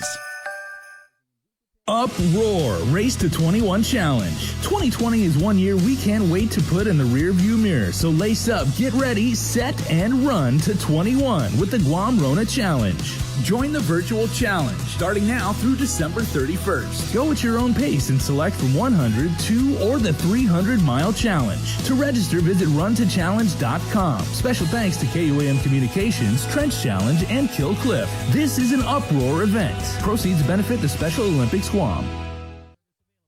The Christmas Pops Virtual Holiday Shopping Fair is coming on Sunday, November 29th. It's the 3rd annual Christmas Pops event with local artisans, crafters, and businesses in a reimagined and safe way for you to shop. As many small businesses struggle to survive, the call to buy local is greater than ever. To learn more and participate in this one-of-a-kind multimedia marketplace event on the stations and digital platforms of KUAM Communications, bringing together the island's biggest array of local vendors, email BettyAnn@KUAM.com or visit KUAM.com. Presented to you by Stroll Courier. Get all your packages, documents, and gifts delivered island-wide. Visit StrollGuam.com/courier and book a delivery today. GU Self-Storage, conveniently located near the Harmon McDonald's. We offer affordable rates, online payments, and auto bill pay for your convenience. Plus gate access daily from 6 a.m. to 9 p.m. Call us today at 648-7867 for more information.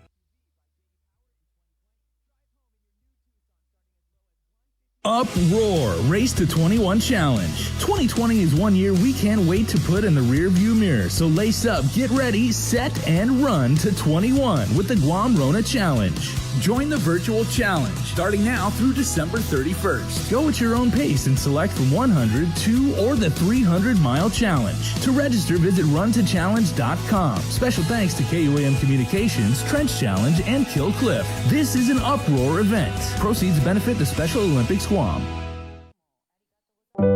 Life as we know it changed this year. Our health, families, jobs, and finances have been in jeopardy. We've witnessed loss in more ways than one. And at a time when nothing could be more comforting than coming together to fill this loss, share the love, and lean on each other for support, we've been asked to stay apart for our own safety. This year on Giving Tuesday, the need will be greater than ever, but we'll also face more obstacles than ever in spreading love, kindness, and generosity to those who need it most. So we're challenging you, yes, all of you Guam, to help create a wave of generosity like we have never seen before. We can all do it. Small acts, big acts, businesses, schools, churches, clubs, men, women, children. Let's do this. Giving Tuesday is this December 1st. What will you do?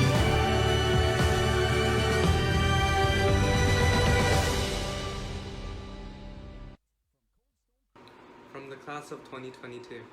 From the Bottom of our hearts. we Want to thank the teachers, the office, staff, the custodians, and all, the faculty for all that they due to make sure that we go to a school that's safe, clean, and where we are properly taught.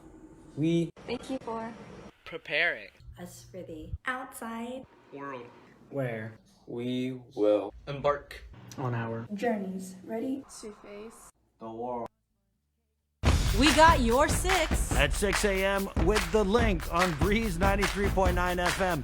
Bree and I connect you with all the latest news and information you need to know to start your day. Then check back with Guam's news leader at 6 p.m. for the day's top headlines with KUAM News Primetime. From 6 a.m. to 6 p.m. and everything else in between with KUAM Digital, we got your 6.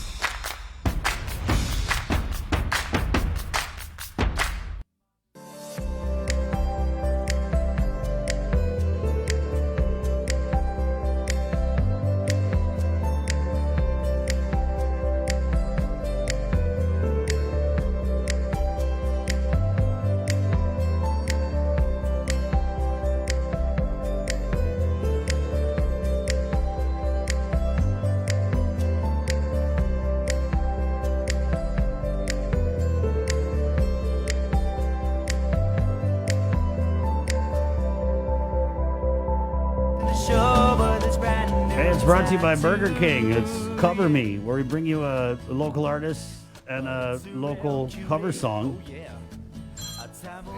Good morning. 9:25. Let's jump into news now here on the link. The Breeze, proudly brought to you by Dial Rent to Own, the Thrive Coalition, IT&E, Calvo Enterprises, and Carrier. Good morning, 9:25 from the KUAM News team with the very latest. Sabrina Salas-Matanani. Hafide, the race to determine the next president of the United States of America is coming down to a few battleground states where ballots are still being counted. Skylar Henry has more. The battleground states of Arizona, Nevada, and Georgia are getting closer to wrapping up their vote counts. The anticipation is we will continue to go through the process throughout the day and into the evening if necessary. The race remains too close to call in those states, with Democratic nominee Joe Biden holding a slight lead in the western states and President Trump with an edge in Georgia. If Biden picks up 2 of those states, he will be the next president. It's clear that we're winning enough states to reach 270 electoral votes needed to win the presidency. Or Pennsylvania could send Biden to the White House. President Trump is leading in the Keystone State, but the majority of outstanding ballots are in Democratic-friendly areas. I feel very good about Pennsylvania. Virtually all the remaining ballots to be counted were cast by mail. The president tweeted this morning, "Stop the count." The president promised he would send in the lawyers, and that's exactly what he's doing, with the campaign filing lawsuits in multiple states. The president dispatched his son and personal attorney, Rudy Giuliani, to Philadelphia Wednesday. We are going to continue the lawsuit here. We're going to bring a second one, and then we're going to bring a federal lawsuit. Republicans say they are planning to file a new lawsuit in Nevada today. That's on top of lawsuits already filed in Georgia and Michigan, and a demand for a recount in Wisconsin. You're talking about less than 1%, about 0.7% of the vote is the difference between the two candidates. And as you just alluded to, it's about 21,000 votes. Typically hundreds, not thousands of votes shift in an election statewide. The Biden campaign says it will fight the lawsuits to make sure every vote is counted. Skylar Henry, CBS News, the White House. Here at home, the Guam Election Commission needs a total of $365,000 to run the runoff set for Tuesday the 17th. During the GEC board meeting late yesterday, Election Commission Executive Director Maria Pangilinan says due to a glitch in their financial system, they haven't been able to determine exactly how much money is left. But she says it's more than likely not enough. Pangilinan says they will work with accountants at DOA to get a clearer picture of how much money remains. She adds the GEC does have other appropriations from prior fiscal years and that they do have past government vendors to reach out to. One board member suggested utilizing the money intended for the primaries, but Pangilinan says they've already spent quite a bit from it. In addition, she says any federal money that's available for the GEC is under the CARES Act and is to be used for COVID-related activities only. The runoff election will operate as any other election. Absentee and early voting will be carried out, and only voters registered in the 2020 general election will be allowed to vote at the runoff. DOE schools and the University of Guam have approved the use of their campuses as polling sites. Awaiting approval is the new ballot design. Pangilinan says she hopes to provide the official design by today, along with the GEC financial report. In regards to precinct workers, Pangilinan says by law, the Election Commission should use the same workers as much as possible. However, the board approved a motion that would allow for new precinct workers to be trained to replace those that aren't available on November 17th. In the CNMI, the ballots have been tabulated and the results are in. Here is KSPN2 News with the recap. Hafa Guam, here are the headlines for CNMI. In the delegate race, Representative Khalili, running unopposed, got just over 11,000 votes. Over 6,800 of those were early votes. In the Saipan Senate race, Democrat Edith De Leon Guerrero with 5,133 votes. She leads Republican Sixto Iggy Somar, he's an incumbent, by 245 votes. House of Representatives, 6 seats open in Precinct 1. Edwin Probst, who recently resigned his position, was the top vote getter, followed by fellow Democrat Selena Babauta, independent candidate Joseph Flores, Lipan Guerrero, the incumbent there, Roy Ada, and Angel Demapon. Precinct 2, 2 seats open here. Tina Sablon currently in first with 586 votes, followed by John Paul Sablon, 528 votes. Both of those members would be re-elected if the results stand. Precinct 3, 6 seats open. Independent Ed Villagomez in first, BJ Attal second, Ivan Blanco third, Danita Yangitmai next, Vicente Camacho, Ralph Camacho, and Corina Magofna just 35 votes back. Precinct 4, 2 incumbents appear to be headed for re-election, Joel Camacho and Sheila Babauta. Precinct 5, 2 seats open, Layla Staffler running under the Democrat Party, over 1,300 votes. Richard Lizama, another Democrat, they take the top 2 seats. Board of Education, Macy Tenorio, over 7,000 votes, and Greg Borja, they are the top 2 vote getters there. Tinian Senate race, Carl Rosario King, neighbor, 711 votes. Democrat Jose Cruz with 503. Tinian Precinct 6, Patrick San Nicolas, tight race here, 625 votes. Frederick De La Cruz, 579 votes. Rhoda, Senate seat, just 1 seat. Paul Manglona with 721 votes. He's the incumbent over Dennis Mendiola with 653 votes. And Rhoda House, Donald Manglona, 870 votes over Barry Tovez, who garnered 500. November 17th will be the day of the official release of the results. 3 judges up for retention: Perry Enos, Kenneth Gavendo, Robert Naraha. Voters voted for them all to be retained. The official release of the results will be on November the 17th. For more news, visit saipantv.com. For KSPN2, I'm Ashley McDowell. Also from the CNMI, 2 additional individuals have been confirmed positive for COVID-19, bringing the total there to 98 cases since March.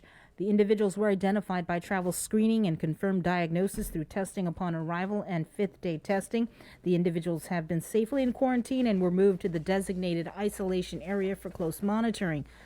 The CHCC has already initiated contact tracing for the most immediate contacts of the new confirmed cases, including passengers that were on the same flight. Back here at home, out of 711 samples, 101 people returned positive for COVID, bringing Guam's total COVID case count now to 5,004 people infected with the virus since March. 1,567 people are actively fighting COVID, while more than 3,300 people have recovered. There have been 85 deaths to date. Of the 101 new cases, 21 were identified through contact tracing. 2 cases reported recent travel from the U.S. mainland and were identified in quarantine. A total of 90 people are hospitalized. Of that number, 77 are at GMH, 12 are receiving ICU level of care, 6 on a ventilator. 8 COVID patients are at the Guam Regional Medical City, 6 are in ICU, and 4 are on a ventilator. At Naval Hospital, there are 5 COVID patients, 2 in ICU, 1 on a ventilator there. And with more news, here is Tyler Matanani. Hafa good morning, everyone. I'm Tyler Matanani with your headlines here on The Link. Plans for a COVID-19 clinic to exclusively handle infected patients are still under discussion. Physicians Advisory Group Chairman Dr. Hoa Wen says it's one of the topics for their weekly meeting on Thursday evening. The idea is to set up the clinic in a high-risk area so patients have easy access to daily care and treatment. And we still push forward for the question is where we're going to have it and who's going to run it. You know, it takes some manpower to run the clinic. And, you know, it's, remember this is all COVID-19, so the question is who's going to do it, that's the thing, and where. Regarding concerns that a COVID-19 clinic would encourage positive patients to venture out into the community to visit the clinic, Dr. Hoa says they would need to arrange for safe transportation and travel directly back and forth. The Surgeon General of the United States says Guam can bring the COVID virus under control in a matter of weeks. He says the island just needs to come together. Nestor Lecanto reports. I am honored to bring... It was a very encouraging message from U.S. Surgeon General Dr. Jerome Adams. Speaking at a news conference organized by the governor's office, he urged strict community-wide compliance with public health directives. Rejects that false comparison between you're either for health or you're for reopening. The fact is, the way that we get to reopening, as your governor has said time and again, is to suppress this virus. Please understand that the way that we avoid lockdowns or shorten lockdowns is by following these basic public health measures. And we can, in 2 to 6 weeks, get this virus under control. And I know that that sounds like I'm being Pollyanna-ish, but that is the biology of the disease. If we do the right things now, and we do it hardcore for 2 to 3 weeks, we'll start to see cases trend down. Dr. Adams also predicts the U.S. will have a viable vaccine by the end of the year, and Guam will be included in the federal government's plan to vaccinate millions of high-risk Americans. We have identified that the elderly and people with chronic medical conditions, followed by healthcare workers, should be the first in line to get the vaccine. And again, unfortunately, Guam has more than its share of the vulnerable population. So you will be getting the vaccine. But for now, he says, the goal must be to drive down the disease transmission, and especially on Guam, asymptomatic infections among family members. You've done this before, Guam, and you can do it again.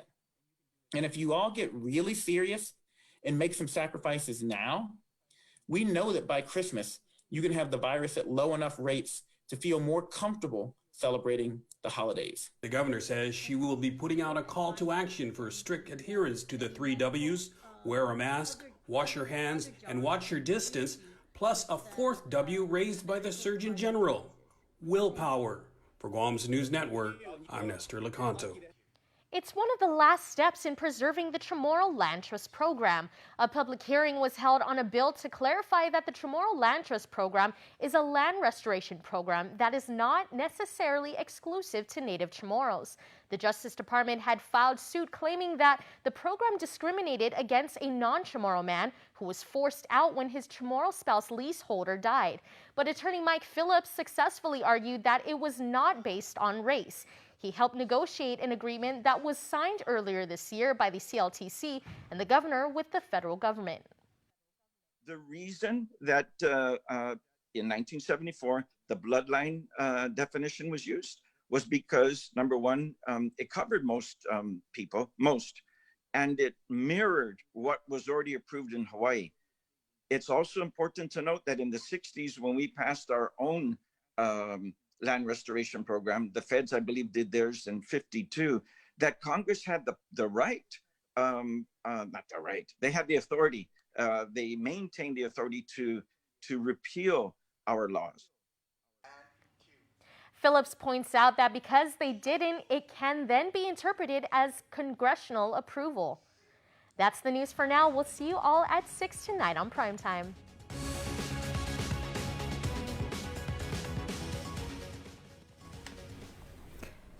And finally, the University of Guam is offering a temporary nursing assistant program, which is needed for the COVID response. There are only 30 slots being offered, and it is tentatively scheduled for November 16th through the 24th. You must be a high school graduate or have completed GED.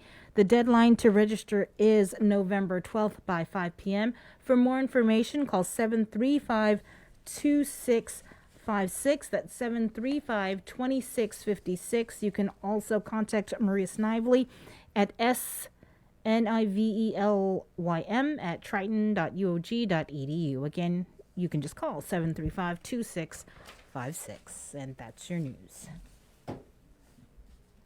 Happy families, it's what we're about. GU Self-Storage, conveniently located near the Harmon McDonald's. We offer affordable rates, online payments, and auto bill pay for your convenience. Plus gate access daily from 6 a.m. to 9 p.m. Call us today at 648-7867 for more information. Life as we know it changed this year. Our health, families, jobs, and finances have been in jeopardy. We've witnessed loss in more ways than one. And at a time when nothing could be more comforting than coming together to fill this loss, share the love, and lean on each other for support, we've been asked to stay apart for our own safety. This year on Giving Tuesday, the need will be greater than ever, but we'll also face more obstacles than ever in spreading love, kindness, and generosity to those who need it most. So we're challenging you, yes, all of you Guam, to help create a wave of generosity like we have never seen before. We can all do it. Small acts, big acts, businesses, schools, churches, clubs, men, women, children. Let's do this. Giving Tuesday is this December 1st. What will you do?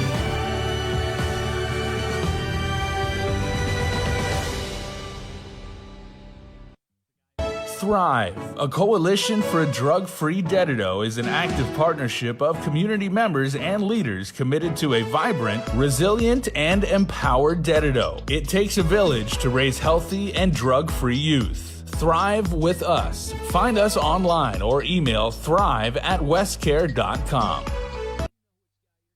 The Christmas Pops Virtual Holiday Shopping Fair is coming on Sunday, November 29th. It's the third annual Christmas Pops event with local artisans, crafters, and businesses in a reimagined and safe way for you to shop. As many small businesses struggle to survive, the call to buy local is greater than ever. To learn more and participate in this one-of-a-kind multimedia marketplace event on the stations and digital platforms of KUAM Communications, bringing together the island's biggest array of local vendors, email bettyann@kuam.com or visit kuam.com. Presented to you by Stroll Courier. Get all your packages, documents, and gifts delivered island-wide. Visit strollguam.com/courier and book a delivery today.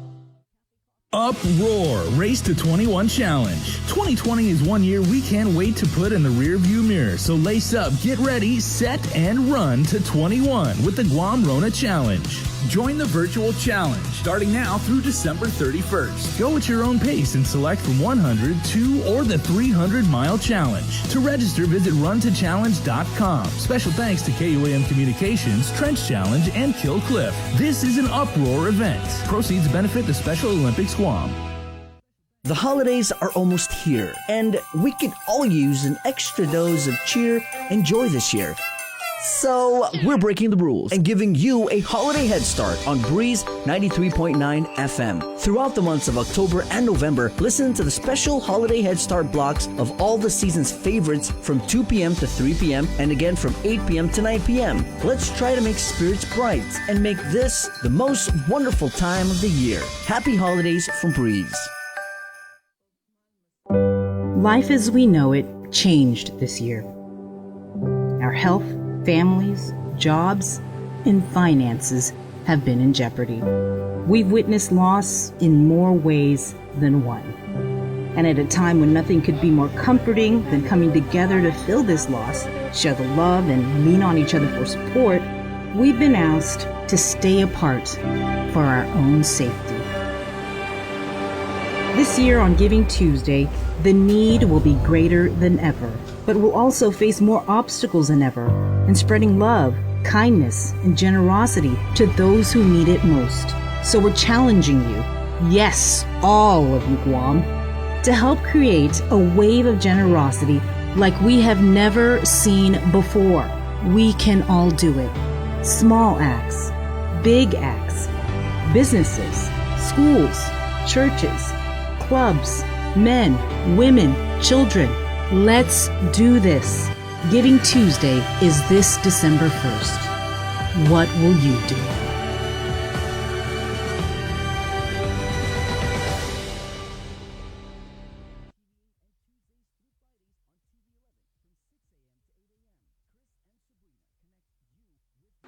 From the class of 2022.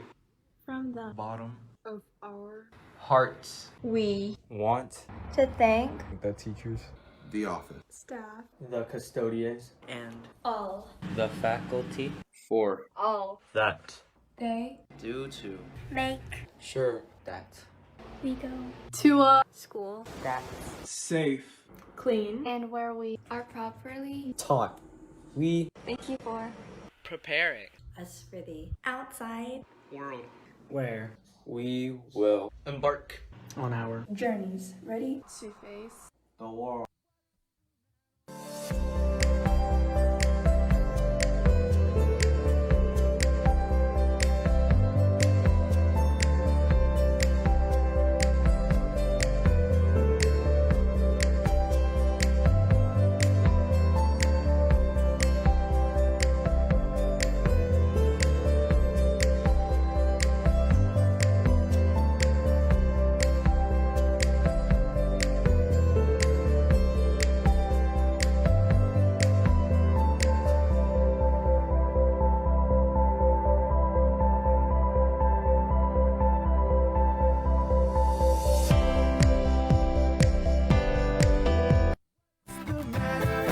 Hey, it's Friday. Friday! Madness! Whoa! It's a Link on the Breeze. Jason Solis. I have a question for the two of you. All right. Has the Tuesday became Wednesday, has the fatigue really set in yet for the sleep that you guys missed? Oh, no. I sleep, dude. Yeah. We got no problem sleeping. What do you guys got planned for this weekend? What do you guys have planned for this weekend in comment land? They're going to be staying home. Yeah, we hope, and thank you for doing so. Well, what do you guys got going on? Sleep. I just told you, like.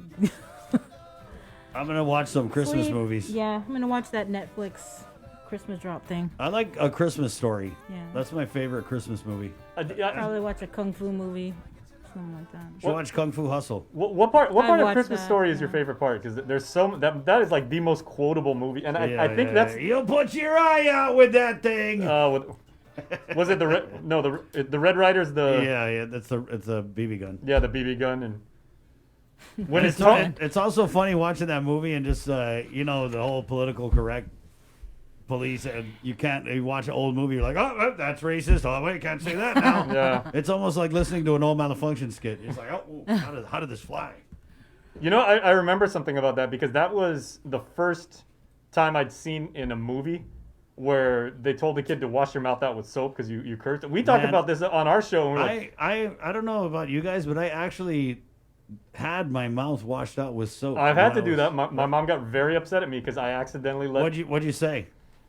I think I said the S word, and I never cursed in front of my parents because I couldn't. That was really, really bad in my house. Yeah. And I accidentally let one slip because my friends and I were just heathens like that. And I said it. My mom was like, "All right, you gotta go wash your mouth out with soap." But she broke out a fresh bar of Irish Spring. Irish Spring. Oh man, that was bitter. Let me tell you, my family had adjust their learning curve because the first time I said HELL, Just for that. they were like, "Oh yeah, I'm getting the hot pepper," but I liked it. So I'd always go hell because I wanted Doni, and then they figured let's try the bar soap. Okay, that's interesting. And my mom, let me just go back. And some of you guys who call it child abuse, I just call it being a child of the 80s. My mom didn't just wash my mouth out with soap. She was very forceful with it. And soap, the bar soap came off in the back of my teeth because she was like, "You want to use a cuss word that way?" It's crazy. But guess what? I never cussed around my mom again. No, but you know what's interesting is like you said HELL, right? Yeah. HE hockey stick is what we could not say if you were a kid. Right? Double toothpicks. Especially not in front of your grandparents, especially at their house, because if you did, it was like, whoa, that's like next level in trouble, right? And yet, I remember my Nana when we would go to like Agana Heights and like, I was like, oh, Nana, my friend invited me to church, so I'm gonna go like to his church, and he goes to like a different school. It's like, my boy's gonna go to hell, and then they would say it. You better watch out because you're gonna go to hell. And I was like, wait a minute. So they're saying it. You haven't lived until you got the under the table pinch from your grandma. Oh. Like when she had company. When my grandma had company, it was like, you guys better scatter. That was the only time it's like they don't want to see you. And if you came in and even asked for a drink, even if you were dying of thirst, you came in and like bothered her with the company. Oh my God. Mm. Or if you're eating dinner and he said something, not even disrespectful, maybe almost disrespectful, they'd hit you under the table with that. And then if you made a noise from that pinch, oh man. What was the very first thing you guys had to do when you showed up at your grandparents' place? Because mine was, of course, kiss Nana, kiss Tata, see all like your uncles and everything, and then sweep the living room because they didn't have carpet in their house, so it was like get that little it wasn't even a feather duster. It was like one of those ones with like the rattan or something like that, and then just sweep after where you just walked on the linoleum. Well, my grandmother, like when I lived on Guam, a little bit of the 5th, 6th grade, we stayed with her in Agate for a while. So I'd help her, clean the house and help her cook and things like that. But then she got really sick when we moved to Finnegan and NCS Housing. And so it was more just taking care of her and making sure she was okay. So your stories are way different than mine. Yeah. Like I actually lived through things that I thought were only in the movies. When I tell my kids about it, they can't believe it. Like I actually put on 2 pairs of shorts, 4 pairs of underwear. Oh yeah. 2 pairs of jeans because we were gonna get a spanking. And back then it was like you mess up, everybody's gonna get it. Mm-hmm. And so when it was time to get spanked, I wore about a week's worth of laundry. And when they whooped me, I wasn't making the appropriate reaction. I was more like, "Oh yeah, it kind of tickles." And they're like, "What's going on here?" And they inspect, You're wearing 7 pairs of clothes, making 7 pairs of clothes dirty. Oh, and I really got it. Yeah. Wow. We were kind of talking before the show about all the different things that we got spanked with. This is a weird conversation. In case you're wondering. I had, that was one of that was my grandmother on my dad's side, but I did have my grandmother on my mom's side. Yeah. She also lived in Agate, and I also stayed with her actually when I first moved back to Guam. Or no, she had already passed away. But growing up, she was more like, she was a lot of fun, She wasn't the typical. Well, I wonder what that was like. Fun grandparents. Well, my dad, right? My dad was the oldest of 10. Wow, Bree, you're so privileged. What do you mean? You had fun grandparents. I didn't get to see my grandpa be fun until I had kids, and he was like, "Oh," and I was like, "Who's this guy?" Yeah, well, my grandfathers were different stories, but my grandmothers were really cool. Yeah. Well, my dad was the oldest of 10, right? And so he was my grandfather's lieutenant. So anytime any of my uncles or aunties like messed up and everything, my grandpa, who was, he was in the Navy for his entire career, but, he was not a combat man. He was a steward. So he'd just be like, he'd just stand there and he'd tell my dad, he's like, "All right, Johnny." And my dad would have to dole out the punishment to his siblings. And that was rough. I mean, yeah, well, that's what do you call when they bring in a proxy? Yeah. So, like, you really messed up, but you know what? Uncle Greg is going to be the one oh, man, not Uncle Greg. Because, my grandma, she could always whoop our ass, but there was a point where she got really old and it wasn't like the way it used to be, but you still would react like how you did because you didn't want them to know that it didn't really hurt. So, grandma's like already, 60s with the casas just like, and you're like, "Ow, ow, ow," just faking it. Okay. At what point did you have to stop Did you have to walk on your grandparents' back? Yeah. Yeah. What Sometime, point yeah. did you have to stop? I think mine was maybe 8th grade because they were getting. My grandfather was getting older, and I was getting like a little bit heavier, and it became like unsafe to do it. But yeah, it was always like walk up and down on Tata's back, and like basically old school Chamorro deep tissue massage. I was lucky because I mean, you guys wouldn't believe this, but I was 115 pounds in high school, so I was still light enough to walk on my family's back. And that's how you got out of chores. You had to be the masseuse. Well, that was a chore in and of itself. Yeah. No, way better than the real chores. Okay. Last one. What was your grandparents? And we're talking specifically about grandpa and grandma, right? What were their most prized possessions? Like the thing that, if you even tried to touch it, you were in so much trouble. Oh, the Saints. I remember one time I got my G.I. Joes and my Star Wars, and I did this like battle scene with the Saints, and I put in like the G.I. Joes over here behind Jesus, and then over here by St. Anthony, you had like, Batman was hiding. Oh, man. My thing was anything that was in my grandfather's, any of his animals, the chickens, the pig, anything like that. I was like, don't touch, and his medals and his ribbons from his time in the Navy. All right. Well, there you go. What about you, Brie? Yeah, Brie. I lived off island, so I only got to spend a little bit of time with my grandparents. So we're making her Malago right now. So, it's been a long walk down memory lane, the whole show. We started with a bunch of memories, and it was good to catch up with you, Jay. Let's talk about Curbside to Crib here with our friends. But I did have a good, close relationship with my grandmother and my grandmothers when I was here. Oh, no, we were close. Yeah, we were close. I mean, that's how close. They get your butt whipped one day, and the next day back to being, grandma's favorite. Every culture, we have so much respect and love for our grandparents. But in Chamorro culture and everything like that, I mean, it's so much reverence for grandpa and grandma. Right. Good morning. It's 9:54. Our friends at Beaching Shrimp. We do this every Friday. It's called Curbside to Crib. With our partners at Stroll Guam. They're doing a courier service. So what we have here from Beach and Shrimp, their holiday special. This is a great deal. It's awesome. They've discounted it. I've had it a bunch of times with Lacey and the news team. It's the Beach and Shrimp lobster roll is what we have there. Yes, that's the one. You want to open it? Yeah. I'm showing the menu right now. Bree's way of claiming it. Go back down, Jake, so I can read that. Lobster roll here, which is chunks of tender, sweet cooked lobster meat. Oh.